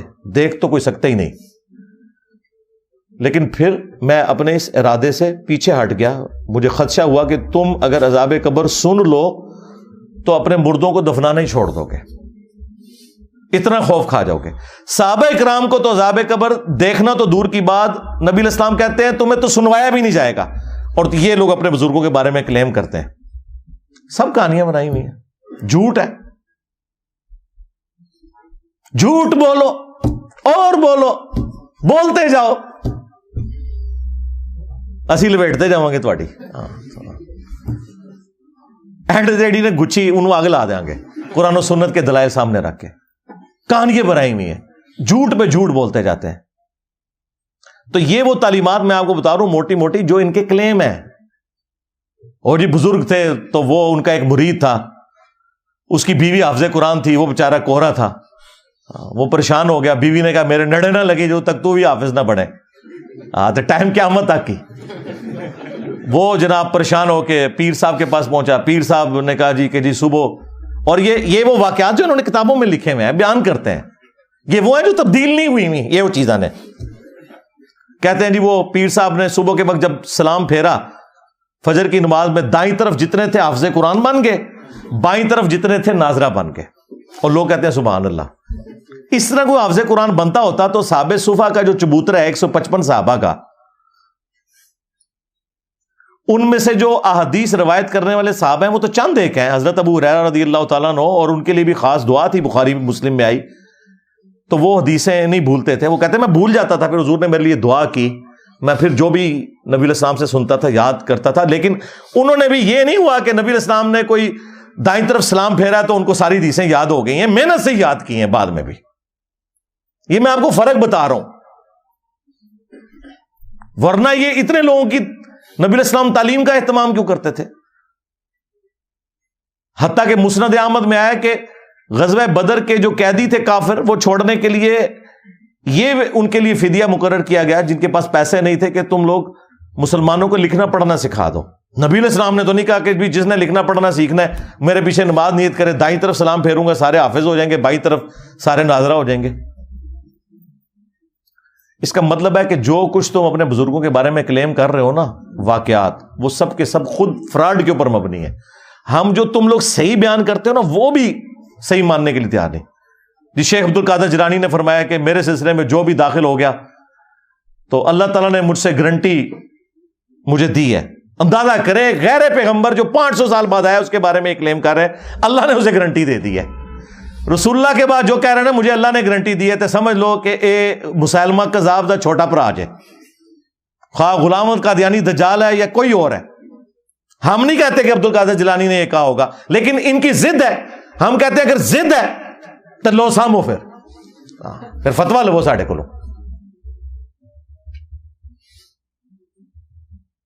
تمام اولیاء کی گردن پہ میرا پاؤں. توبہ توبہ, کیا کبھی ابو بکر عمر عثمان و علی نے یہ دعویٰ کیا کہ تمام صحابہ کی گردن پہ ہمارا پاؤں ہے؟ اور یہ آگے سبحان اللہ پڑھ رہے ہوتے ہیں. عقل کا ماتم کرے جی, میرا مرید جو ہے وہ مشرق میں ہو اور میں مغرب میں ہو اور اس کا ستر کھل جائے تو میں پہنچ جاؤں گا. میں کہا بڑو سچے قادری.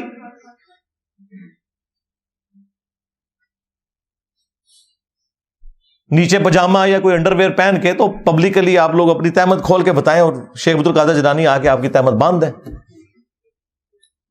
وہ کہتے ہیں نہیں اس طرح تو بزرگوں کو چیک تو نہیں کرنا چاہیے نا, یہ تو ویسے انہوں نے فرمایا تھا. اور پریکٹیکلی ایک ہوا ہے انڈیا میں, ایک مولوی ان کا قادری تقریر کر رہا تھا, بڑا اچھل کود رہا تھا, اس کی شلوار اتر گئی. وہ آپ نے ویڈیو دیکھی ہوئی ہے نا.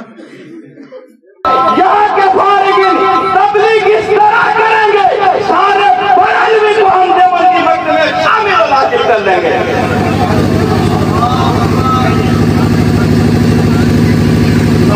نعرہ تکبیر، نعرہ رسالت، علماء اہل سنت. اور کوئی نہیں شیخ عبد القادر جیلانی اس کی شلوار اوپر کرنے کے لیے آئے. سارے مریدوں کو جنت میں ساتھ لے جاؤں گا.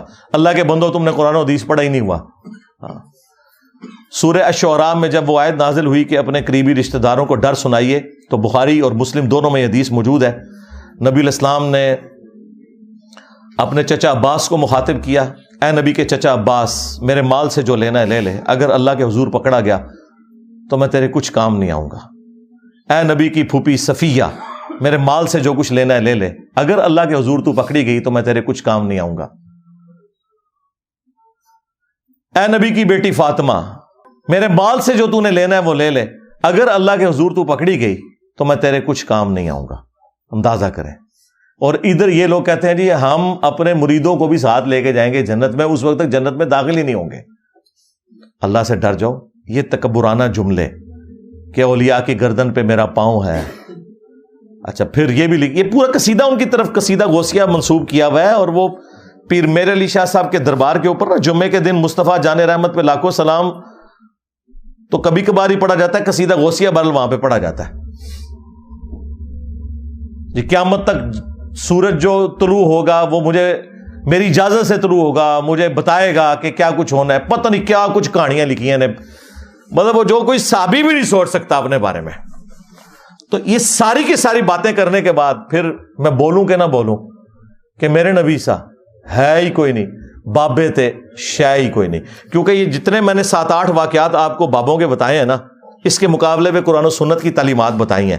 تو اب میں حق بجانے میں ہوں یہ کہنے میں کہ نبی کے جیسا ہے ہی کوئی نہیں، بابے تھے شے ہی کوئی نہیں. جو چیزیں نبی علیہ السلام ان کے صحابہ کے لیے نہیں ہیں، تم نے بابوں کے لیے کلیم کی ہیں. تو ہم کہہ رہے ہیں نا یہ ہم بابوں کو توہین کے طور پہ نہیں کہہ رہے. اور ویسے بھی تم نے ہمیں خود یہ کہانی پڑھائی ہوئی تھی کہ جی کوئی بڑے سے بڑا غوث کتب ابدال ہو، وہ کسی صحابی کے گھوڑے کے قدموں کی خاک جو گھوڑے کے نتنوں میں بیٹھے، یہ جو ایک کہانی پوری انہوں نے بنائی ہوئی ہے، کولوئی بنائی ہوئی ہے. چلیں یہ تو مانتے ہیں اس کہانی کو، اس کے برابر نہیں ہو سکتا. تم تو کہتے ہو کہ غوث کتب ابدال یعنی تمہارے بابے صحابہ کرام کے گھوڑے کے قدموں کی خاک کے برابر بھی نہیں ہے. جانوروں سے بدتر سمجھتے ہو غوث کتب ابدال کو. تم ظاہر ہے جانوروں سے بدتر سمجھ رہے. ہم تو اس بات کو نہیں مانتے. کوئی بھی جانور کسی مسلمان سے افضل نہیں ہو سکتا. بہرحال تم کہتے ہو کہ وہ ان گھوڑوں کے قدموں کی خاک جو ہے نا وہ افضل ہے تمہارے غوث کتب ابدال سے. تو میں تو چھوٹی بات کر رہا ہوں، بابے تشائی کوئی نہیں. مجھے تو کہنا چاہیے کہ ابو بکر عمر عثمان و علی جیسا ہے ہی کوئی نہیں. تیرے بابے تشائی کوئی نہیں، تیرے بابے تھے ابو بکر عمر عثمان و علی کے گھوڑے کی خاک کے مقابلے میں بھی شاہی کوئی نہیں. مجھے تو یہ بولنا چاہیے. تو بڑا ہلکا جملہ بول رہا ہوں. رجوع کرا پھر میں دیتے بھی جی بابے تشائی کوئی نہیں، بابے تشائی کوئی نہیں. جی آئے دن انجینئر صاحب نعرہ لگاتے ہیں. تم نے یہ نعرہ لگایا ہوا ہے نا کہ کوئی غوث کتب ابدال جو ہے وہ کسی صحابی کے گھوڑے کے قدموں کی خاک کو نہیں پہنچ سکتا. خود سے ایک جعلی کہانی. ہاں یہ ضرور ہے حدیث ابو داؤد کے اندر، جب مولا علی علیہ السلام کے اوپر سب و شتم کروا رہے تھے بنو امیہ کے لوگ کر رہے تھے، حضرت مغیرہ ابن شعبہ کی موجودگی میں، وہ گورنر کوفہ تھے، وہ اپنے سامنے کروا رہے تھے. مسند احمد میں بھی موجود ہے. جدھر پھر ان کو بڑا غصہ آیا حضرت سعید ابن زید کو جو عشرہ مبشرہ میں سے تھے اور حضرت عمر کے وہ بہنوئی تھے. انہوں نے کہا اوے مغیرہ، اوے مغیرہ. اور ایک روایت میں آتا ہے اس ظالم کو دیکھو اپنے سامنے ایک جنتی کے اوپر لعنت کروا رہا ہے. تو انہوں نے کہا کہ نبی کے صحابی کے سامنے یہ ہو رہا ہے کہ ایک جنتی شخص کے اوپر لعنت کروائی جا رہی ہے. میں نے خود رسول اللہ سے سنا تھا ابو بکر جنت میں، عمر جنت میں، عثمان جنت میں، علی جنت میں، طلحہ جنت میں. عشرہ مبشرہ والی انہوں نے حدیث سنائی اور انہوں نے کہا کہ یاد رکھنا تم بعد کے لوگ جتنے ہو نا، تمہیں عمر نو بھی مل جائے نا، تو جو نبی کا صحابی نبی صلی اللہ علیہ وآلہ وسلم کے ساتھ جہاد میں شریک رہا اور اس کے چہرے کے اوپر گرد آ گئی، مٹی، اس جہاد کی وجہ سے، تو کوئی شخص جو ہے عمر نو بھی اسے مل جائے نا، وہ پوری زندگی نیک اعمال کرتا رہے نا، وہ صحابی کے برابر نہیں ہو سکتا.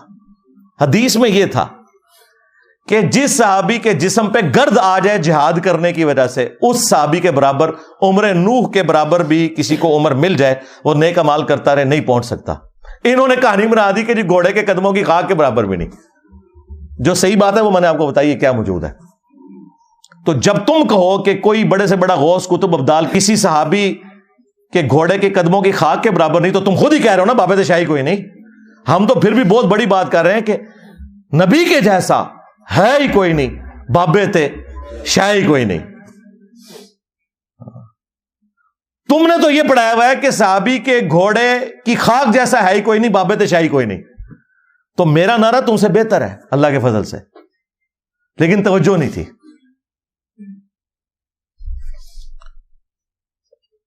علمی پوائنٹ نمبر 3، وہ کہتے ہیں کہ اسی طرح جن مسلمہ اکابر نے ان کتابوں کی تعریف کی ہے تو ہمارا یہ حسن ظن ہے، بلکہ ان کی علمی ثقافت اور دیانت کے سبب یقین ہے کہ وہ ان الحاقی کلمات پر مطلع نہیں ہوئے تھے.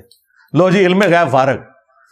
وہ کہتے ہیں ہمارے بزرگوں نے اگر کسی گستاخانہ کتاب کی تعریف کر دی ہے تو اس کا یہ مطلب تو نہیں ہے کہ وہ انہیں مکمل طور پہ پتا تھا کہ اس میں کیا لکھا ہوا ہے. آگے وہ مزید اس کی تشریح کر رہے ہیں. بعض اوقات جستہ اور سرسری طور پر کسی کتاب کو دیکھ کر حسن ظن کی بنیاد پر اس کی تحسین کر دی جاتی ہے. ہمیشہ ہر ایک کے لیے ہر کتاب کو لفظ بہ لفظ بغور پڑھنا دشوار ہوتا ہے.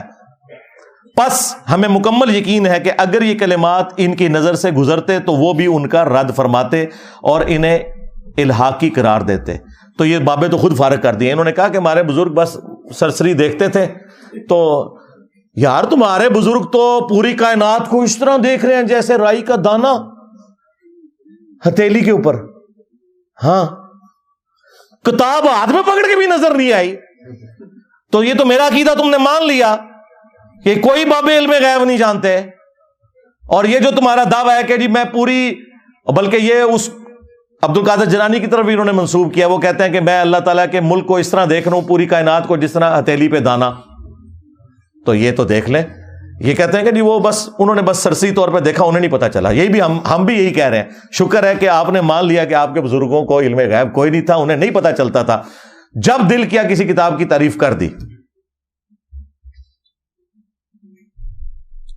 پھر لکھتے ہیں کہ ان کے بارے میں یہ بدگمانی کرنا کہ انہوں نے اس طرح کی کفریہ عبارت کی تحسین کی ہوگی شیطان کا دھوکہ، حرام اور بدگمانی ہے. جو اس طرح کی عبارتوں کی بنیاد پر شرانگیزی کرتے ہوئے مسلمانوں پر کفریہ فتویٰ لگا کر سوشل میڈیا پر رونق لگا رہا ہے، یعنی کہ ناچیز، وہ اسلام کی خدمت نہیں بلکہ دشمن دین کا کردار ادا کر رہے ہیں. واہ واہ، تمہارے بابے یہ کتابیں پرنٹ کرتے رہے، ان کتابوں کی تعریف کرتے رہے، اور بابا خادم رضوی صاحب لاہور میں بیٹھ کے کشف المحجوب یوں لہراتے تھے کہ جدہ کوئی مرشد نہیں ہے کتاب پڑھ لے. ہاں جی خواجہ نظام الدین اولیاء فرماندے نے جاؤ اپنے بابے آگے جا کے پروٹیسٹ کرو، انہوں نے مزارات ہوتے پروٹیسٹ کرو کہ تم لوگوں کو غلط باتیں کیوں بتاتے رہے. تو جو بندہ غلطی ہائی لائٹ کر رہا ہے اسے مجرم کہہ رہے ہیں کہ یہ رونق لگا رہا ہے. رونق ختم کرو نا، اعلان برات کرو ان سے، دھرنے دو ان سارے پرنٹنگ پریس کے باہر. اسلام آباد تو پہنچ جاتے ہو، لاہور سے ہی نکلتے ہو نا، لاہور جا کے دو نا دھرنا ضیاء القرآن پبلیکیشن کے باہر، شبیر بردرز کے باہر. جی ہاں، دے ہی نہیں سکتے، ان کے ٹکڑوں پہ پل رہے ہیں، وہ چندے کھلاتے ہیں مولویوں کو، کسی کی جرت نہیں وہاں بیٹھ جائے. ویسے بڑا گلا کرتے ہیں جی. یہ دیکھیں جی وہ مزارات کے اوپر چند جو ہے وہ بے علم اور جاہل قسم کے لوگ حرکتیں کرتے ہیں، ہمارا مسلک بدنام ہوتا ہے. ان کو کبھی روکا ہے تم نے جا کے؟ یہاں تو پوری پوری فوجیں لے کے اکیڈمی کے باہر آ جاتے ہو. جاؤ نا اپنے مزاروں میں یہ فوجیں لے کے جاؤ نا، جن کی ڈیوٹیاں تھیں، اور ساری چرس، ہیروین اور بدکاری کے کام ان مزارات کے اوپر ہو رہے ہوتے ہیں. ڈیوٹیاں نہیں پوری کر رہے ہو، چلو تسی ڈیوٹی پوری کر لو، ان کو بدنامی سے بچاؤ. تو بزرگوں کا علم غیب تو ہو گیا فارغ. صرف بزرگوں کا علم غیب فارغ نہیں ہوا، ایک اور خطرناک رزلٹ جو اس سے نکلتا ہے، کیونکہ میں نے ان کے موجودہ بزرگوں سے ثابت کیا ہے چشتی رسول اللہ، ان کے دو اعلی حضرت ہیں. ایک اعلی حضرت ہیں احمد بریلوی صاحب جو 1921 میں فوت ہوئے، اور دوسرے اعلی حضرت ہیں پیر میر علی شاہ صاحب گولڈوی جو 1937 میں فوت ہوئے. یہ دونوں اعلی حضرت انہوں نے اپنی کتابوں میں چشتی رسول اللہ کو انڈورس کیا. کس طرح؟ اعلی حضرت نے فتاوی رضویہ میں ایک کتاب کی تعریف کی 7 سنابل اور یہ کہا کہ یہ رسول اللہ کی بارگاہ میں مقبول ہے. اس میں چشتی رسول اللہ نکل آیا. اگر اعلی حضرت کو پتا تھا کہ اس میں چشتی رسول اللہ ہے تو تعریف کیوں کی؟ اور دوسری بات، وہ تو کہہ رہے ہیں رسول اللہ صلی اللہ علیہ وآلہ وسلم نے خواب میں آ کے بتایا کہ میری بارگاہ میں یہ مقبول ہے کتاب.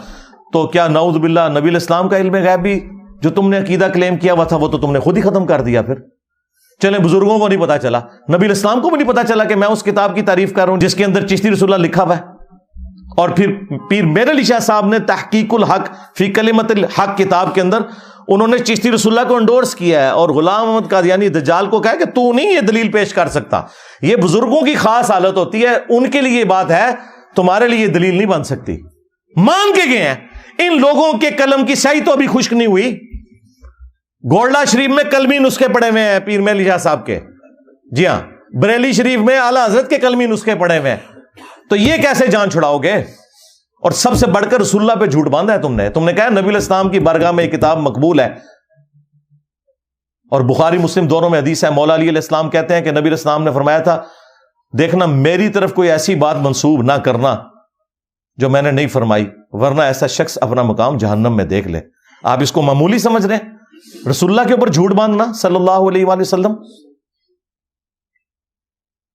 بخاری مسلم میں یہ حدیث ہے، مولا علی علیہ السلام جنگ صفین سے جب واپس آ رہے تھے تو خوارج کے خلاف قتال کرنے کے لیے نہروان کی جانب جا رہے تھے.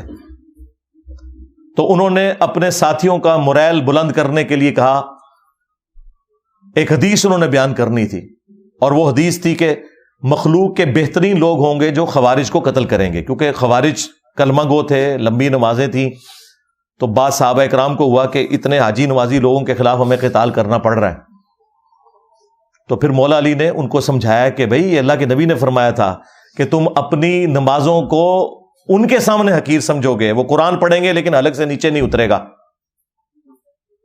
تو یہ حدیث بیان کرنے سے پہلے بخاری مسلم میں الفاظ ہیں کہ جنگ صفین سے واپسی پہ نہروان جاتے ہوئے مولا علی نے کہا کہ میں آسمان سے زمین پر گر پڑوں، مجھے یہ تو گوارا ہے، لیکن یہ گوارا نہیں کہ میں کوئی ایسی بات رسول اللہ کی طرف منسوب کروں جو میں نے خود اپنے کانوں سے نہ سنی ہو.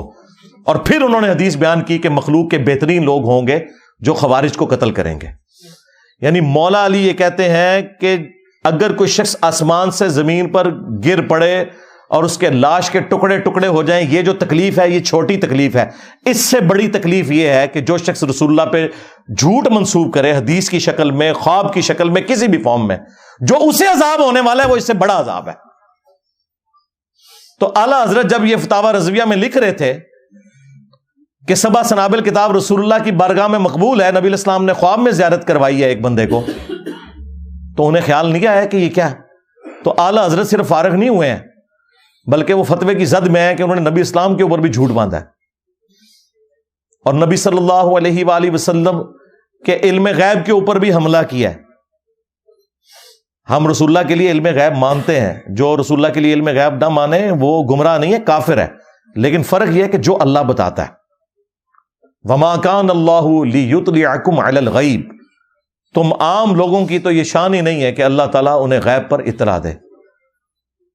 ولیکن اللہ یجتبی من رسلہ من یشاء، بلکہ اللہ تعالیٰ چاہتا ہے اپنے رسولوں میں سے جسے چاہے چن لیتا ہے، ان کے اوپر غیب کھولتا ہے، انہیں غیب کی خبریں دیتا ہے اور وہ آگے امتوں تک پہنچاتے ہیں. تو نبی اسلام کے اوپر بھی جھوٹ باندھا ہے. سیکنڈ لاسٹ علمی پوائنٹ نمبر 4، وہ لکھتے ہیں پس اگر ہماری ان گزارشات کے بعد کوئی ان پر کفر کے فتوے لگانے کے لیے بضد اور مصر رہے، ایمی خام خواہ، بھئی ہم ان پہ فتوے نہیں لگا رہے، عبارتوں پہ لگا رہے ہیں، بندے ہمارے سامنے موجود نہیں، ہم نے کیوں لگانے ہیں فتوے؟ جھوٹ بول رہے ہو ہم دردیاں لینے کے لیے. ہاں جب تم کہتے ہو نا کہ انہوں نے کہی ہے تو معرفت کی بات ہوگی، پھر ہم کہتے ہیں کہ ہاں اگر انہوں نے بھی کہی ہے نا تب بھی وہ بھی پھر گمراہ ہوئے. اور اس طریقے سے بات کرنا یہ کوئی عیب والی بات نہیں ہے، یہ ذہن میں رکھیے گا، اس میں کوئی گستاخی والا پہلو نہیں ہے. صحیح مسلم کے مقدمے میں امام مسلم لے کے آئے کہ حضرت علی کی وفات کے بعد ابن عباس نے حضرت علی کے کچھ فیصلے منگوائے جو خلیفۃ المسلمین کی حیثیت سے وہ کیا کرتے تھے کوفے میں جب وہ شفٹ ہو گئے تھے. تو حضرت ابن عباس وہ فتوے پڑھتے جاتے تھے اور کہتے تھے اللہ کی قسم علی نے یہ نہیں لکھا ہوگا, اللہ کی قسم علی نے یہ فیصلہ نہیں کیا ہوگا, اگر علی یہ فیصلہ کرتے تو علی بھی گمراہ ہو جاتے. افسوس انہوں نے ایک قیمتی علم کو ضائع کر دیا. یعنی ابن عباس کہہ رہے ہیں کہ حضرت علی کی شہادت کے بعد ان کی طرف لوگوں نے غلط عقائد منسوب کر دیے, ان کے نام سے فیصلے چھاپنے شروع کر دیے. اب وہ فیصلے پڑھتے جا رہے ہیں ابن عباس اور کہہ رہے ہیں کہ یہ علی نے نہیں کہا, علی یہ ایسا نہیں کر سکتے. اور پھر پتہ کیا بولا, اگر علی ایسا کرتے تو علی بھی گمراہ ہو جاتے. تو کیا گستاخی کر دی مولا علی کی؟ تو جب تم کہتے ہو نا تمہارے بزرگوں نے یہ بکواسیات ارشاد فرمائے ہیں, تمہارے کہنے پہ پھر ہم کہتے ہیں کہ ہاں اگر انہوں نے بھی کہے نا تو وہ بھی پھر گمراہ ہو گئے تھے. یہ کہتے ہیں انجینئر صاحب نے بزرگوں کو گمراہ کہتا.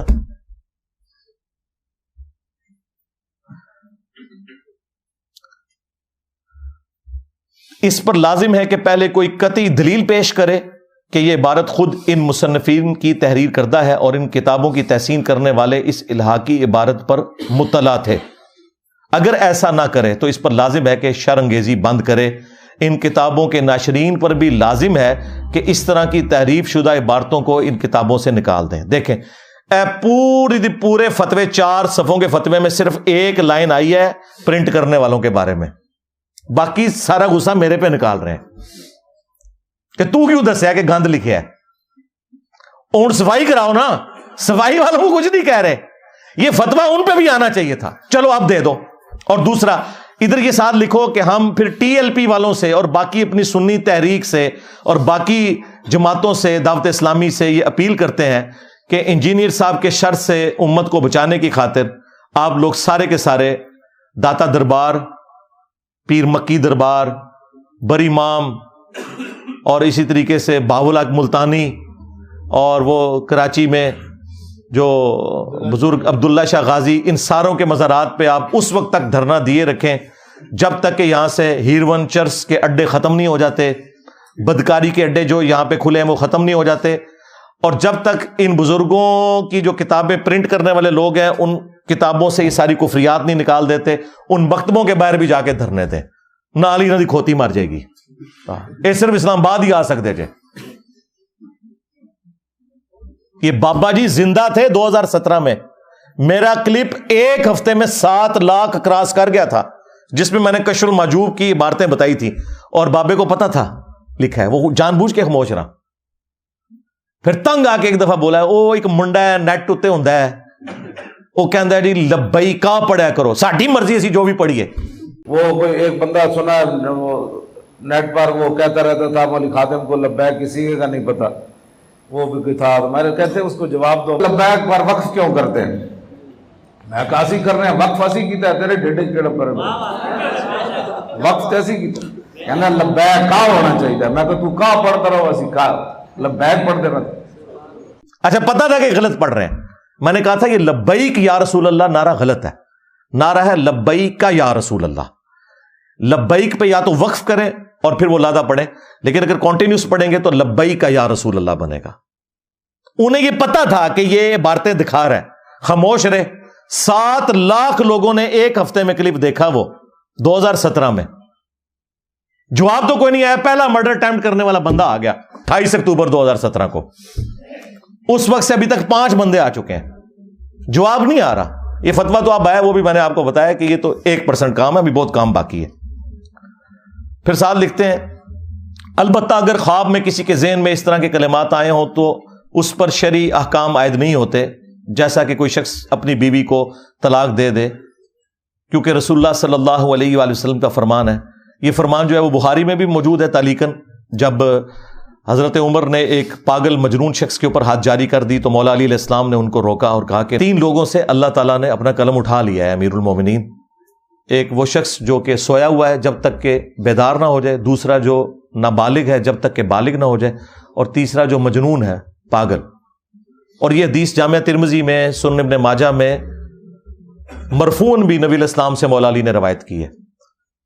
تو پھر حضرت عمر نے اپنا ڈیسیژن وہ واپس لے لیا کہ مجنون شخص کے اوپر آپ نے حد نہیں لگانی. تو یہ کہہ رہے ہیں اگر خواب میں کوئی بندہ پاگل ہے نا, یہ بڑے غیر محسوس طریقے سے انہوں نے اپنے بابوں کا دفاع کر لیا. ادھر آپ لوگوں کو سمجھ نہیں ہے وہ کیا کرنا چاہ رہے ہیں.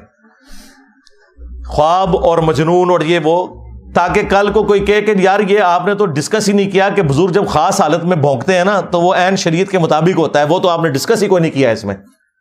یہ ان کا تصوف کا بنیادی عقیدہ ہے شتیحات کے نام کے اوپر. بونگیاں, شطحیات, عربی میں شطحیات, جو ہوش میں نہ ہو بندہ بول دے. لیکن شطحیات بھی جو تصوف کی تھی وہ اللہ سے متعلق ہیں. سبحانی ما اعظم شأنی جو بایزید بستامی کہتا تھا, یا ان الحق منصور الحاج نے کہا, وہ کہتے ہیں وہ اللہ کے لیے دیوانگی تھی, ان پہ فتویٰ نہیں آتا, لیکن کہتے ہیں با خدا دیوانہ باش با محمد ہوشیار. وہ کہتے ہیں محمد کے لیے اگر یہ دیوانگی دکھاتے صلی اللہ علیہ وآلہ وسلم, پھر ہم شتیات کے کھاتے میں نہیں مانتے. تو میں تو جتنی باتیں کر رہا ہوں وہ سب کی سب با محمد ہوشیار والی ہیں, میں با خدا دیوانہ باش والی تو بات ہی نہیں کر رہا ہوں فی الحال.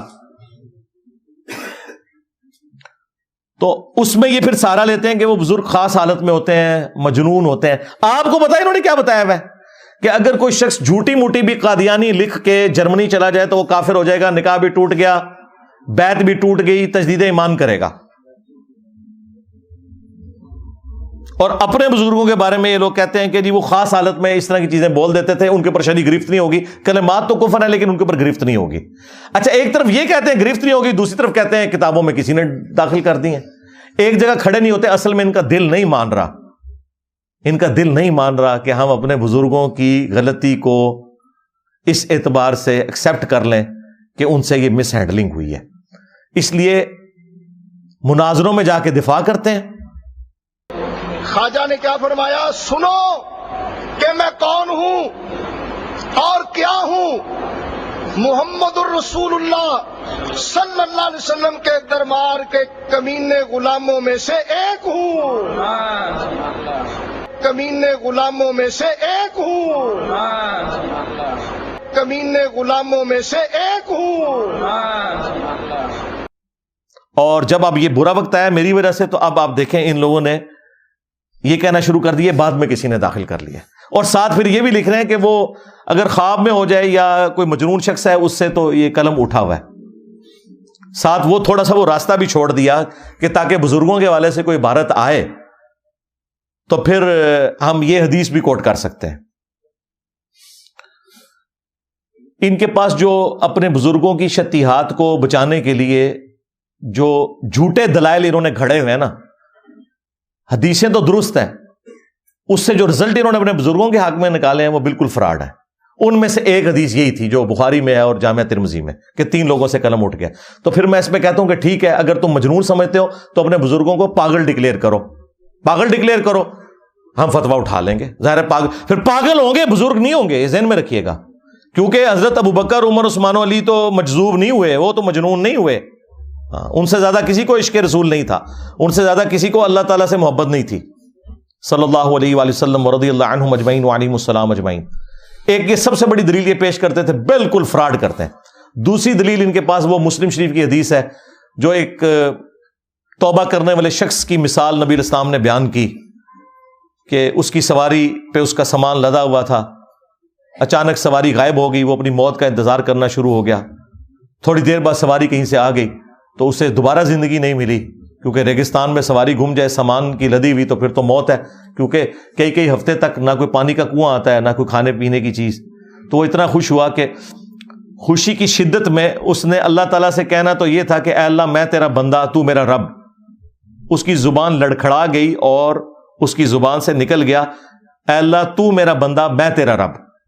اور آگے پتہ کیا الفاظ ہے, من شدت الفرح, خوشی کی شدت کی وجہ سے زبان لڑکھڑا گئی. تو وہ اس نے کہا, یہ نہیں ہے کہ اس نے کہا کہ بیٹا پڑھ چشتی رسول اللہ تو میں تجھے مرید کر لوں گا, یہ نہیں ہے اس میں. تو یہاں سے یہ دلیل لیتے تھے اور یہ آج تک دفاع کرتے ہیں. ان کے پرانے مناظرے رکھے ہوئے ہیں, اس کے اندر ان لوگوں نے دفاع کیے ہوئے ہیں. یہ اب آ کے اب یہ مفتی صاحب کی وجہ سے یہ تھوڑے بیک فوٹ پہ چلے گئے, لہذا پھر آج وہ نہیں بنتا کہ چشتی چاچو تیری چاچی گئی. وہ میں اس لیے نہیں کہہ رہا کہ وہ کہیں گے جی اب دیکھیں چشتی چاچو سے تو چشتی ہم نے نکال دیا, تو پھر انجینئر صاحب مذاق اڑا رہے ہیں. نہیں, آج ہم اس کو نہیں کریں گے. لیکن اگر آپ لوگوں نے یہ باقی ساری عبارتوں کو بھی تختہ مشق نہ بنایا تو ظاہر ہے پھر چشتی چاچو تیری چاچی گئی یہ بار بار ریپیٹ ہوگا، یہ میں بتا دوں، یہ ذہن میں رکھیے گا۔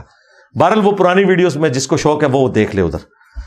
اچھا، تیسری دلیل ان کے پاس ہوتی تھی کتابیں بدل گئی، وہ میں نے آپ کو پہلے ہی بتا دیا، کتابیں انجینئر صاحب کے آنے کے بعد بدلی ہیں، پہلے نہیں سی انہوں نے پتا، نہ ان کے بزرگوں کو پتا تھا کتابیں بدل گئی، اور یہ دھرنے جا کے ان کتابیں پرنٹ کرنے والوں کے خلاف نہیں دیتے، ادھر جا کے احتجاج نہیں کرتے ہیں اپنے بزرگوں کے مزارات پہ اور پرنٹنگ پریس کے اوپر، ہمارے اوپر چڑھنے کے لیے آ جاتے ہیں۔ یہ تین ہی ان کے دلائل ہیں، مجنون والی حدیث بخاری کی، مسلم کی من شدت الفرح والی، اور تیسری جی یہ کتابیں بدل گئی ہیں۔ علمی پوائنٹ نمبر 5 آخری پوائنٹ ہے، بالکل فتوے کے اینڈ کے اوپر جا کے وہ لکھتے ہیں کنکلوڈ کرتے ہوئے، جس کے اینڈ پہ انہوں نے سگنیچر بھی کیے ہیں مفتی صاحب نے، اور 14 مزید علماء ہیں ان کے سگنیچرز موجود ہیں۔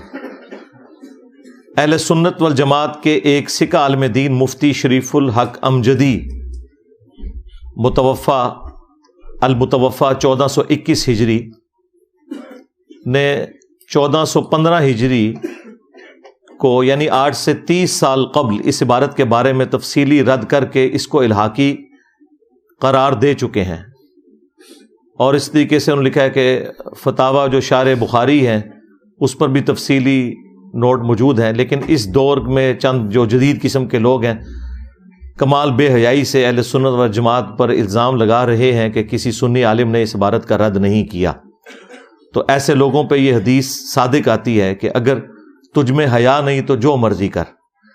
یہ بخاری کی حدیث انہوں نے میرے اوپر لگائی ہے کہ یہ خام خواہ ہمارے بزرگوں نے تو 30 سال پہلے چشتی رسول اللہ کے اوپر فتویٰ دیا تھا، تو سرکار یہ نیا فتویٰ لکھنے کی کیا ضرورت ہے، وہ پرانا ہی چھاپ دینا تھا۔ ہاں کتنے آؤ فتویٰ، ہاں کہانیاں کرا دے لوگوں، اور سب سے بڑھ کر 30 سال پہلے فتویٰ تھا، 12 سال پہلے بیٹھ کے تمہارا ایک مفتی وہابیوں کے ساتھ چشتی رسول اللہ کے اوپر دفاع کر رہا ہے، اور آج ایک جو چھوٹو ہے جو کہتا ہے کہ جی یہ کتابیں بدل گئی ہیں، وہ چھوٹو تو پیچھے بیٹھ کے سبحان اللہ پڑھ رہا تھا، بار بار سبحان اللہ۔ خواجہ نے کیا فرمایا، سنو کہ میں کون ہوں اور کیا ہوں، محمد الرسول اللہ صلی اللہ علیہ وسلم کے دربار کے کمینے غلاموں میں سے ایک ہوں، کمینے غلاموں میں سے ایک ہوں، کمینے غلاموں میں سے ایک ہوں۔ اور پھر وہ دفاع کر رہے ہیں جی، وہ خواجہ نے اینڈ پہ کہا کہ میں کیا ہوں، رسول اللہ کے کمینے غلاموں میں سے ایک ہوں، وہ پیچھے سے کہتے ہیں سبحان اللہ۔ تو اس کے اوپر ہمارے ایک اسٹوڈنٹ نے نیچے لکھا تھا واقعی تو کمینہ ہی نکلے آئے، وہ کہتا ہے نا میں رسول اللہ کے کمینے غلاموں میں سے ایک ہوں، تو کمینہ نکلا ہے۔ کمینہ شخص یہ حرکت کر سکتا ہے کہ اپنے نام کا کلمہ پڑھوائے، تو دیکھیں کہتے ہیں جی 30 سال پہلے کا فتویٰ تو یہ ابھی لکھنے کی کیا ضرورت تھی، اسی کو رینیو کر کے چھاپ دینا تھا، کہانیاں کرواتے ہو۔ چلے وہ 30 سال پہلے تھا تو 15 سال پہلے تو تم لوگ مناظرے کر رہے ہو اور ان کے اندر دفاع کر رہے ہو ان عبارتوں کا کہ وہ خاص حالت تھی، شتیہات، جو میں نے پہلے بھی بتا دیا۔ اب آخر میں جو میں نے گزارش کرنی تھی کہ ہمیں اب تھانوی رسول اللہ کے اوپر بھی فتویٰ چاہیے، کیونکہ ہمیں بقول آپ کے شیطان وسوسے دلاتا ہے کہ تھانوی رسول اللہ کے بارے میں آپ لوگ خاموش ہو چکے ہیں۔ اس کی وجہ یہ ہے کہ یہ چاہتے ہیں کہ ہم دیوبندیوں کو اپنے ساتھ ملا کے نا انجینئر صاحب کے خلاف، ظاہر ہے وہ کہتے ہیں جی اس وقت تو غم ہمارا اکٹھا ہے، تو ہم انجینئر کے خلاف چونکہ ہم نے ایک محاذ کھڑا کرنا ہے تو اہل حدیثوں کو بھی ساتھ ملانا۔ میں اگلے دن ایک بریلوی عالم کو سن رہا، وہ کہتا ہے کہ جی میں سلام پیش کرتا ہوں ان 2 اہل حدیث علماء کو۔ واہ واہ، اعلیٰ حضرت نے تو فتاوی رضویہ میں لکھا ہوا ہے کہ جو کسی وہابی کے سلام کا جواب دے تو اس کا بھی نکاح ٹوٹ جاتا ہے، تجدید ایمان کرے گا۔ تو سلام پیش کرنا ہے، او مولوی تیری زنانی گئی، جیڑا کہہ رہا میں سلام پیش کرتا ہوں، سلام تو پیش کیتا تیری زنانی گئی بقول اعلیٰ حضرت ہے، جا بھائی تو تے پہلے نکاح جا کے دوبارہ کر، بیعت بھی گئی ایمان بھی گیا۔ ہاں یہ پچھلے دنوں کہیں اویس رضا قادری صاحب نے صرف ہاتھ ملایا ایک ایئرپورٹ کے اوپر ایک دیوبندی عالم سے، ویل چیئر کے اوپر تھا ایک بوڑھے ذوالفقار نقشبندی صاحب، اب وہ انجینئر بھی ہیں عالم بھی ہیں، یہ وہ جو کہتا ہے نا وہ ایک مفتی ان کا دیوبندیوں کا، یہ اس کے پیر صاحب ہیں، الیاس گھمن صاحب کے بھی پیر صاحب ہیں، پیر ذوالفقار نقشبندی صاحب، ان سے کہیں سلام لے لیا اور خوشگوار موڈ میں انہوں نے کوئی گفتگو کی ہے, وہ کسی نے تصویر کھینچ کے نیٹ پہ چڑھا دی ہے, تو لوگوں نے ہنگامہ کھڑا کر دیا جی کہ یہ بد مذہب سے ملے ہیں, اور اعلیٰ حضرت نے تو کہا ہے کہ وہ اس کا ایمان ہی خراب ہے. تو اب وہ چمچے آ کے دفاع کر رہے ہیں کہ وہ آپ کو نہیں پتا, ہو سکتا ہے وہ ان کو سمجھا رہے ہوں, ٹھیک ہے, آپ کو کیا گارنٹی ہے کہ واقعی انہوں نے سلام ہی ان کو کہا ہو؟ وہ کہتے ہیں ہم نہیں مان سکتے. اور پھر وہ ساتھ میں اینڈ پہ یہ بھی کہہ رہے ہیں کہ دیکھیں ہمارے علماء کا کام ہے جب اس قسم کی حرکت کریں تو عوام کو سیٹسفائی کیا کریں, کیونکہ آپ لوگ جب بد مذہبوں سے سلام لیتے ہیں تو وہ لوگ پھر سمجھتے ہیں کہ آپ بھی بد مذہب ہو گئے ہیں, اور یہ لوگ تو سلام کرنے کے قائل نہیں تھے. تو تھانوی رسول اللہ پہ بھی مجھے چاہیے, کیونکہ تھانوی رسول اللہ والا جو واقعہ ہے اس کے اندر ایکچولی تھانوی کے اس مرید نے خواب میں بھی پڑھا ہے تھانوی رسول اللہ, پھر بیداری میں بھی پڑھا ہے, اور ساتھ یہ بھی پڑھا ہے اللہم صلی علی نبینا اشرف علی, نعوذ باللہ.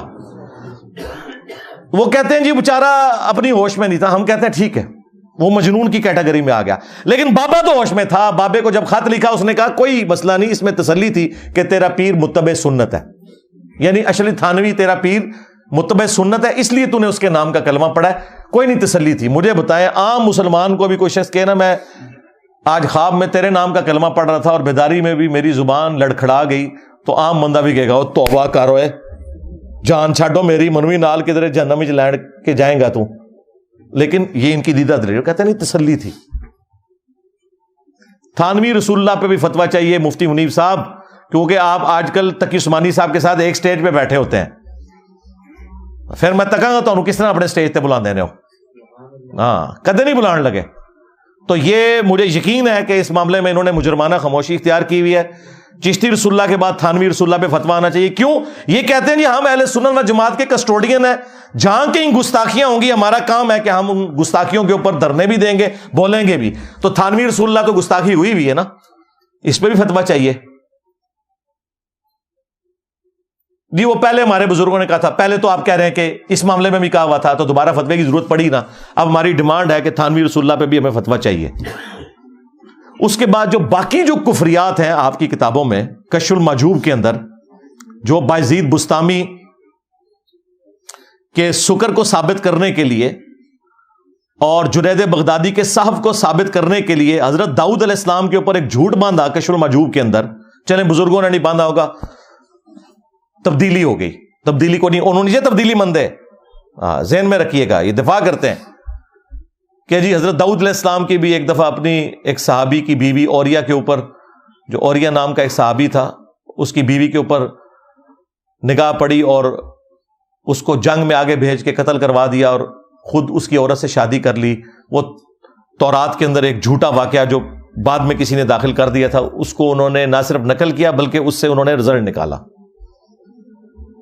اور کہا کہ جنید بغدادی کا صحف یہاں سے ثابت ہوتا ہے, اور آپ بایزید بستامی کا سکر تو وہ اس سے ثابت ہوتا ہے کہ ہمارے نبی کی بھی ایک دفعہ ایک نگاہ پڑ گئی تھی اپنے صحابی زید ابن حارثہ کی بیوی زینب کے اوپر, اور بعد میں وہ نبی الاسلام کی بیوی بن گئی, نعوذ باللہ.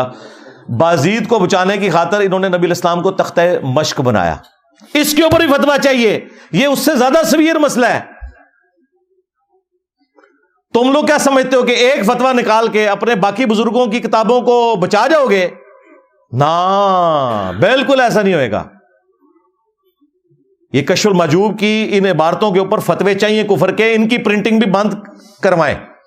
پھر تذکرۃ الاولیاء میں جو بایزید بستامی کا دعویٰ لکھا ہے, لوائی اعظم من لوائی محمد, میرا جھنڈا محمد کے جھنڈے سے بھی بڑا ہوگا اور محمد اور تمام انبیاء قیامت کے دن میرے جھنڈے کے نیچے ہوں گے, نعوذ باللہ من ذالک. جی اللہ بول رہا سی, اللہ تو نبی کے منہ سے نہیں بولتا. ہاں, وما ينطق عن الهوى ان هو الا وحی یوحى. نبی خواہش نفس سے کچھ نہیں کہتے, وہ کہتے ہیں جو اللہ ان کو وحی کرتا ہے. تم لوگوں نے یہ نبی الاسلام کے بارے میں جو چیز ثابت نہیں تھی اپنے بابوں کے بارے میں کر دی. خیر ان واقعات کی میں نے انجینئرنگ کئی دفعہ کی ہے. یہ بھی جو مفتی حنیف قریشی صاحب حافظہ اللہ تعالیٰ نے جو ڈرامہ بازی کی تھی اس کے اوپر میری تفصیلی ویڈیو ہے. آج وہ ٹائم نہیں, میں صرف عبارتیں بتا رہا ہوں کہ ان عبارتوں کے اوپر ہمیں فتوے چاہیے.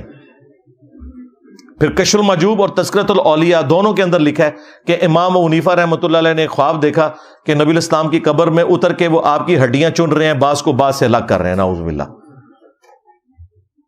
اگر اس کے بعد لکھا ہوتا ہے یہ شیطانی خواب ہے ہم مان لیتے ہیں. وہ کہتے ہیں فضیلت ہے, اس میں آپ کو بشارت دی گئی تھی کہ نبی الاسلام کی سنتوں کو جمع کریں گے. سرکار وہ کتاب کتنے ہے جتنے سنتا جمع ہوئی ہیں نے؟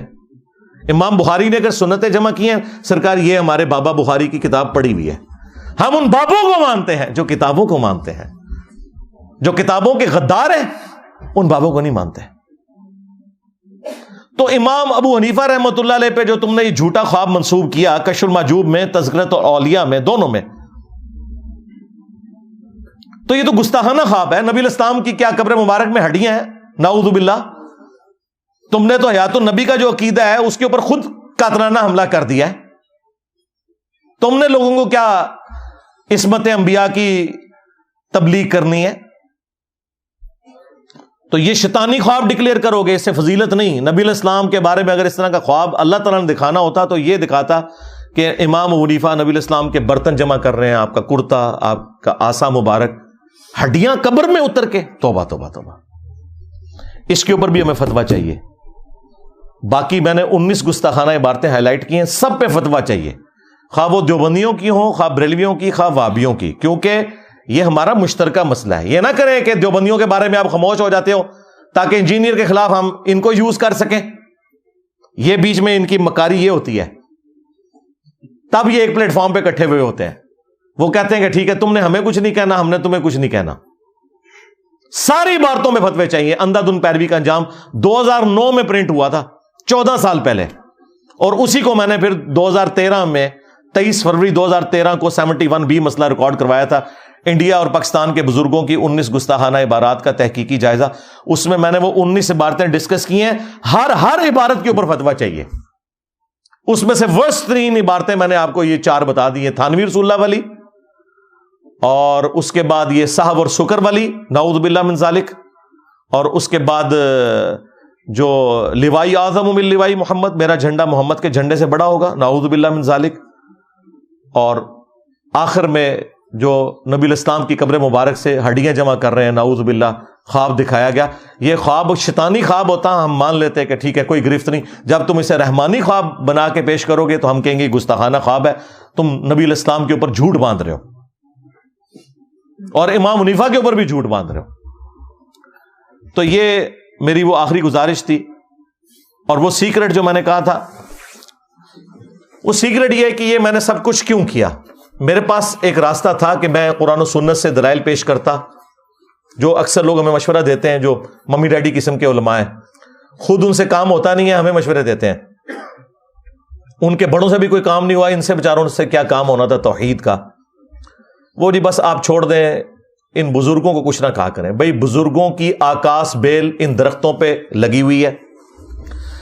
جب تک آکاس بیل کو آپ اس درخت سے نہیں اتاریں گے، جو آپ درخت کو خوراک دیں گے وہ کبھی بھی درخت کو نہیں پہنچے گی، بلکہ وہ آکاس بیل جو ہے وہ درخت کے تنے کو بھی خشک کر دیتی ہے.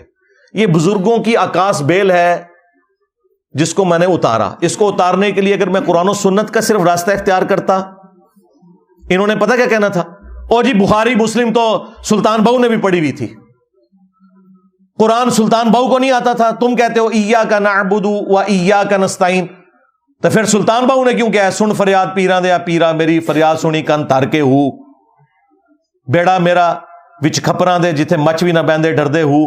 تو یہ سلطان بہو پھر کیوں عبد القادر جیلانی سے مدد مانگتے رہے؟ انہیں نہیں تھا پتا کہ قرآن میں لکھا ہوا ہے. اب آپ اگر یہ کہیں کہ بھئی ان کو نہیں پتا تھا، کہیں گے اوہ توبہ توبہ توبہ توبہ توبہ، یہی کہیں گے نا.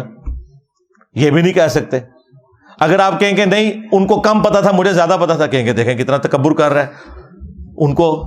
تو اس کا حل پتہ کیا تھا، باپے فارغ کرتے ہو. چشتی رسول اللہ، تھانوی رسول اللہ، صاحب اور سکر کی عبارت، لوائی اعظم من لوائی محمد، یہ ساری عبارتیں اتنی بار کھرچو کہ کینسر بنا دو. یہ میری دعوت کا سیکرٹ ہے جسے میں نے انجینئر کی ڈاکٹرن کا نام دیا. ہاں، اور دیکھو انجینئر دی ڈاکٹرن کام کر گئی ہے. بڑے بڑے مواحد آئے بیچارے ناکام ہو کے دنیا تو گئے، گالا کھا کے گئے، کام کوئی نہیں ہویا. میں نے یہ دیکھے جس طریقے سے یہ میں نے اس کی دوائی اینٹی وینم تیار کیا جسے میں پھکی کہتا ہوں، الزامی جواب، ان کی گستاخانہ عبارتیں انہی کی کتابوں سے نکالی، کیونکہ ان کا یہ گمان تھا اور ان کا یہ زوم تھا کہ ہمارے بزرگ گستاخ نہیں تھے، باقی سارے گستاخ ہیں. میں نے ان کی کتابوں سے ان کو الٹ دیا اللہ کے فضل سے. ہاں اب دیکھیں، اب ان کو قرآن بھی سمجھ آ رہا ہے، بخاری بھی سمجھ آ رہی ہے، مسلم بھی سمجھ آ رہی ہے. کیوں؟ میں نے ان کا دماغ صاف کر دیا، عکاس بیل اتار دیا کہ یار بزرگ تو اتنی کتابوں میں لکھ کے گئے ہیں. کہتے ہیں نہیں، بزرگ تو نہیں لکھ کے گئے، بعد میں تبدیل ہو گئی ہے. یہ بھی بہت بڑی کامیابی ہے کہ مان گئے ہیں کہ بزرگوں کی کتابیں محفوظ نہیں ہیں. مطلب کیا ہے پتہ ہے اس کا مطلب کیا ہے؟ کہ آندہ سے بزرگوں کی کتابوں سے دین نہیں حاصل کرنا، دین قرآن و سنت سے حاصل کرنا ہے. سرکار یہی تو ہم کہہ رہے ہیں، مرنے سے پہلے اے مسلمان کر لے اس پہ غور. کتابوں کا خدا اور ہے، بابوں کا خدا اور. کتابوں کا پیمبر اور ہے، بابوں کا پیمبر اور. کتابوں کا دین اور ہے، بابوں کا دین اور. اگرچہ وہ بابے بھی اسی نبی کو، اسی کتاب کو، اسی سنت کو مانتے تھے، اسی اللہ کو مانتے تھے، لیکن ان کوالٹیز کے ساتھ نہیں جو کتابوں میں آئی ہیں، بلکہ ان کوالٹیز کے ساتھ جو ان کے بابوں نے سکھائی ہیں. تو یہ وہ ہمارا سیکرٹ تھا اور اللہ کے فضل سے وہ کام کر گیا. اب الحمدللہ ہمارا یہ جو دعوت کا کام ہے یہ ٹیک آف پوزیشن سے اوپر اب ہوا میں چلا گیا. یہ پہلے زمین پہ تھا، اب انہوں نے ہمیں پاور کے طور پر تسلیم کر لیا. ہماری وجہ سے ہی ہوا ہے. دیوبندی نہیں ان سے چشتی رسول اللہ پہ فتویٰ دلوا سکے، اہل حدیث نہیں دلوا سکے، شیعہ نہیں دلوا سکے. الٹا مناظروں میں یہ لوگ دفاع کرتے رہے اور وہ چھوٹو پیچھے بیٹھ کے سبحان اللہ پڑھتا رہا. خواجہ نے کیا فرمایا؟ سنو کہ میں کون ہوں اور کیا ہوں. محمد الرسول اللہ صلی اللہ علیہ وسلم کے دربار کے کمینے غلاموں میں سے ایک ہوں. کمینے غلاموں میں سے ایک ہوں. کمینے غلاموں میں سے ایک ہوں. اہل حدیث نہیں کام کروا سکے، انجینئر صاحب نے کروا لیا. تو آپ پھر پتہ چلا کہ باباؤں کے بابا کون ہیں. ہاں، اور یہ تفنن کے طور پہ. ہم یہ بھی نہیں کہتے کہ آپ ہمیں مجدد مانیں کہ جو کام اور نہیں کر سکے. اعلیٰ حضرت کے نامکمل مشن کی تکمیل الیاس قادری صاحب نہیں کر سکے، ٹھیک ہے، انجینئر صاحب نے آ کے حسام الحرمین کا اگلا ورژن نکال دیا، حسام الحرمین پارٹ 2. اعلیٰ حضرت انجینئر محمد علی مرزا، ایک یہ ہمارے اسٹوڈنٹ نے نیچے لکھا تھا، نیو اعلیٰ حضرت انجینئر محمد علی مرزا. اور یہ سب کچھ تفنن کے طور پہ کہہ رہا ہوں. میرا کیا لینا دینا میرے بھائی اس طرح کی چیزوں سے. ہم تو اپنے نام کے ساتھ بھی حافظہ اللہ بھی نہیں کبھی خود لکھتے، نہ کسی اسٹوڈنٹ کو کہا کہ اس طریقے سے ساتھ دمیں لمبی لمبی کوئی لگانی ہے. حالانکہ یہ دعائیہ کلمات ہیں، کہہ سکتے ہیں، کسی کو بھی کہہ سکتے ہیں. لیکن یہ الحمدللہ یہ فتوے کے اوپر میرا ریبٹل آنا ضروری تھا، کیونکہ جب ہم ان کو گستاخانہ عبارتوں کے اوپر کرٹیسائز کرتے تھے، اب ان کی طرف سے فتویٰ آیا تو یہ میری اخلاقی دینی ذمہ داری تھی کہ میں اس فتوے کو اپریشیٹ کرتا، اور نہ صرف اپریشیٹ کرتا، جو اس کے اندر لوپ ہولز ہیں ان کو بھی ہائی لائٹ کرتا. اور مستقبل کے لیے ان کو میں چھوڑوں گا نہیں، اس لیے کہ یہ صرف ایک عبارت کے اوپر فتویٰ ہے، ابھی کام بہت باقی ہے. ہاں، اعلیٰ حضرت نے بھی 5 عبارتیں نکالی تھی نا حسام الحرمین میں، ایک پہ تو فتویٰ نہیں نہ دیا، 5 تھیں. ویسے تو ابھی اعلیٰ حضرت کی اگر میں زبان میں بات کروں تو مجھے ان سے پتہ کیا کہلوانا چاہیے اینڈ پہ، کہ تم کہو کہ آج تک جتنے لوگوں نے اسے پرنٹ کیا، ہاں، جتنے لوگوں نے ان کتابوں کی تعریف کی، جتنے لوگوں نے اس کے اوپر مناظرے لڑے، وہ سب کے سب کافر، ان کے کفر میں شک کرنے والا بھی کافر. سارا فرقہ ہی فارغ ہو جائے گا. کسی نہ کسی درجے میں کوئی نہ کوئی چین جڑ جائے گی پیچھے جا کے، کیونکہ اعلیٰ حضرت نے حسام الحرمین میں اسی طریقے سے لکھا ہے. لیکن ہم صرف عبارتوں کے اوپر بات کرتے ہیں. باب اللہ کے پاس جا چکے، وہ اللہ کو خود جواب دے ہوں گے. اگر انہوں نے یہ کہا ہے بھگتیں گے، اگر نہیں کہا اللہ کے حضور بری ہیں بالکل. لیکن ہم نے ان کی وکالت نہیں کرنی. ہمیں کوئی چیز پابند نہیں کرتی کہ ہم رسول اللہ صلی اللہ علیہ وآلہ وسلم اور ان کے اہل البیت اور ان کے صحابہ کرام علیہم رضوان اور جو ثقہ تابعین ہے یا اس کے بعد جو آنے والے محدثین ہیں جو ایگریڈ اپان صحیح العقیدہ ہیں، ان کو چھوڑ کے باقی لوگوں کا کہیں دفاع کریں. ہمیں کوئی چیز مجبور نہیں کرتی. ان لوگوں کا ہم دفاع اس لیے کرتے ہیں کہ ان کی بزرگی مسلمہ ہے، ان لوگوں کی بزرگی ان کے نزدیک مسلمہ ہے. ہمارے نزدیک اس لیے نہیں ہے کہ ان بزرگوں کا تعارف ہی یہ کتابیں تھیں، یہ کتابی فراڈ نکل آئیں، الہاقی باتیں نکل آئیں، سب کچھ ختم ہو گیا. صلو علی محمد وآل محمد، اللہم صلی علی محمد وعلی آل محمد واصحاب محمد وازواج محمد وامت محمد اجمعین الی یوم الدین، آمین. اللہم انی اسألک بانک انت اللہ لا الہ الا انت الاحد الصمد الذی لم یلد ولم یولد ولم یکن له کفوا احد. اللهم صل على محمد وعلى آل محمد. ربنا آتنا في الدنيا حسنة وفي الآخرة حسنة وقنا عذاب النار. ربنا آتنا من لدنك رحمة وهيئ لنا من أمرنا رشدا. لا إله إلا أنت سبحانك إني كنت من الظالمين. اللهم اغفر لحينا وميتنا وشاهدنا وغائبنا وصغيرنا وكبيرنا وذكرنا وأنثانا. اللهم من أحييته منا فأحيه على الإسلام ومن توفيته منا فتوفه على الإيمان. اے اللہ، جن جن بھلائیوں کا سوال تیرے محبوب صلی اللہ علیہ وآلہ وسلم نے تجھ سے کیا، ہمارے حق میں، ہمارے ماں باپ کے حق میں، ہمارے بیوی بچوں کے حق میں، پوری امت کے حق میں قبول و منظور فرما. جن جن چیزوں کے شر سے تیرے محبوب علیہ السلام نے تیری پناہ طلب کی، تمام مسلمانوں کو ان چیزوں کے شر سے اپنی پناہ عطا فرما. بالخصوص فلسطین کے مسلمان، کشمیر کے، چائنا کے، انڈیا کے، افغانستان کے، یمن، عراق، شام، پاکستان، جہاں کئی مسلمان کس پرسی کی زندگی گزار رہے ہیں، غیب سے ان کی عزت، آبرو، جان و مال کی حفاظت فرما. اے اللہ، ہمیں کتاب و سنت کی تعلیمات پر عمل کر کے دوسرے بھائیوں تک پہنچانے کی توفیق عطا فرما. اے اللہ، جو مسلمان فوت ہو چکے ان کی مغفرت فرما، جو زندہ ہیں قبر و آخرت کی تیاری کرنے کی توفیق عطا فرما، جو بیمار ہیں انہیں شفاء کلی عطا فرما. حاضرین کے دلوں میں جو جو نیک اور جائز دعائیں ہیں قبول فرما. تمام مسلمانوں کی تمام دینی، دنیاوی، جسمانی، روحانی، ظاہری، باطنی پریشانیاں، تکلیف، مصیبتیں، دکھ تر، بیماریاں، دشواریاں دور فرما. اے اللہ، ہمارے ملک پاکستان کی خیر فرما، پورے عالم اسلام کی خیر فرما. عالم اسلام کو اندرونی اور بیرونی خطرات سے محفوظ فرما. سبحان ربک رب العزت عما یصفون وسلام علی المرسلین والحمد للہ رب العالمین وصلی اللہ علی النبی الکریم وعلی آلہ واصحابہ اجمعین الی یوم الدین. آمین.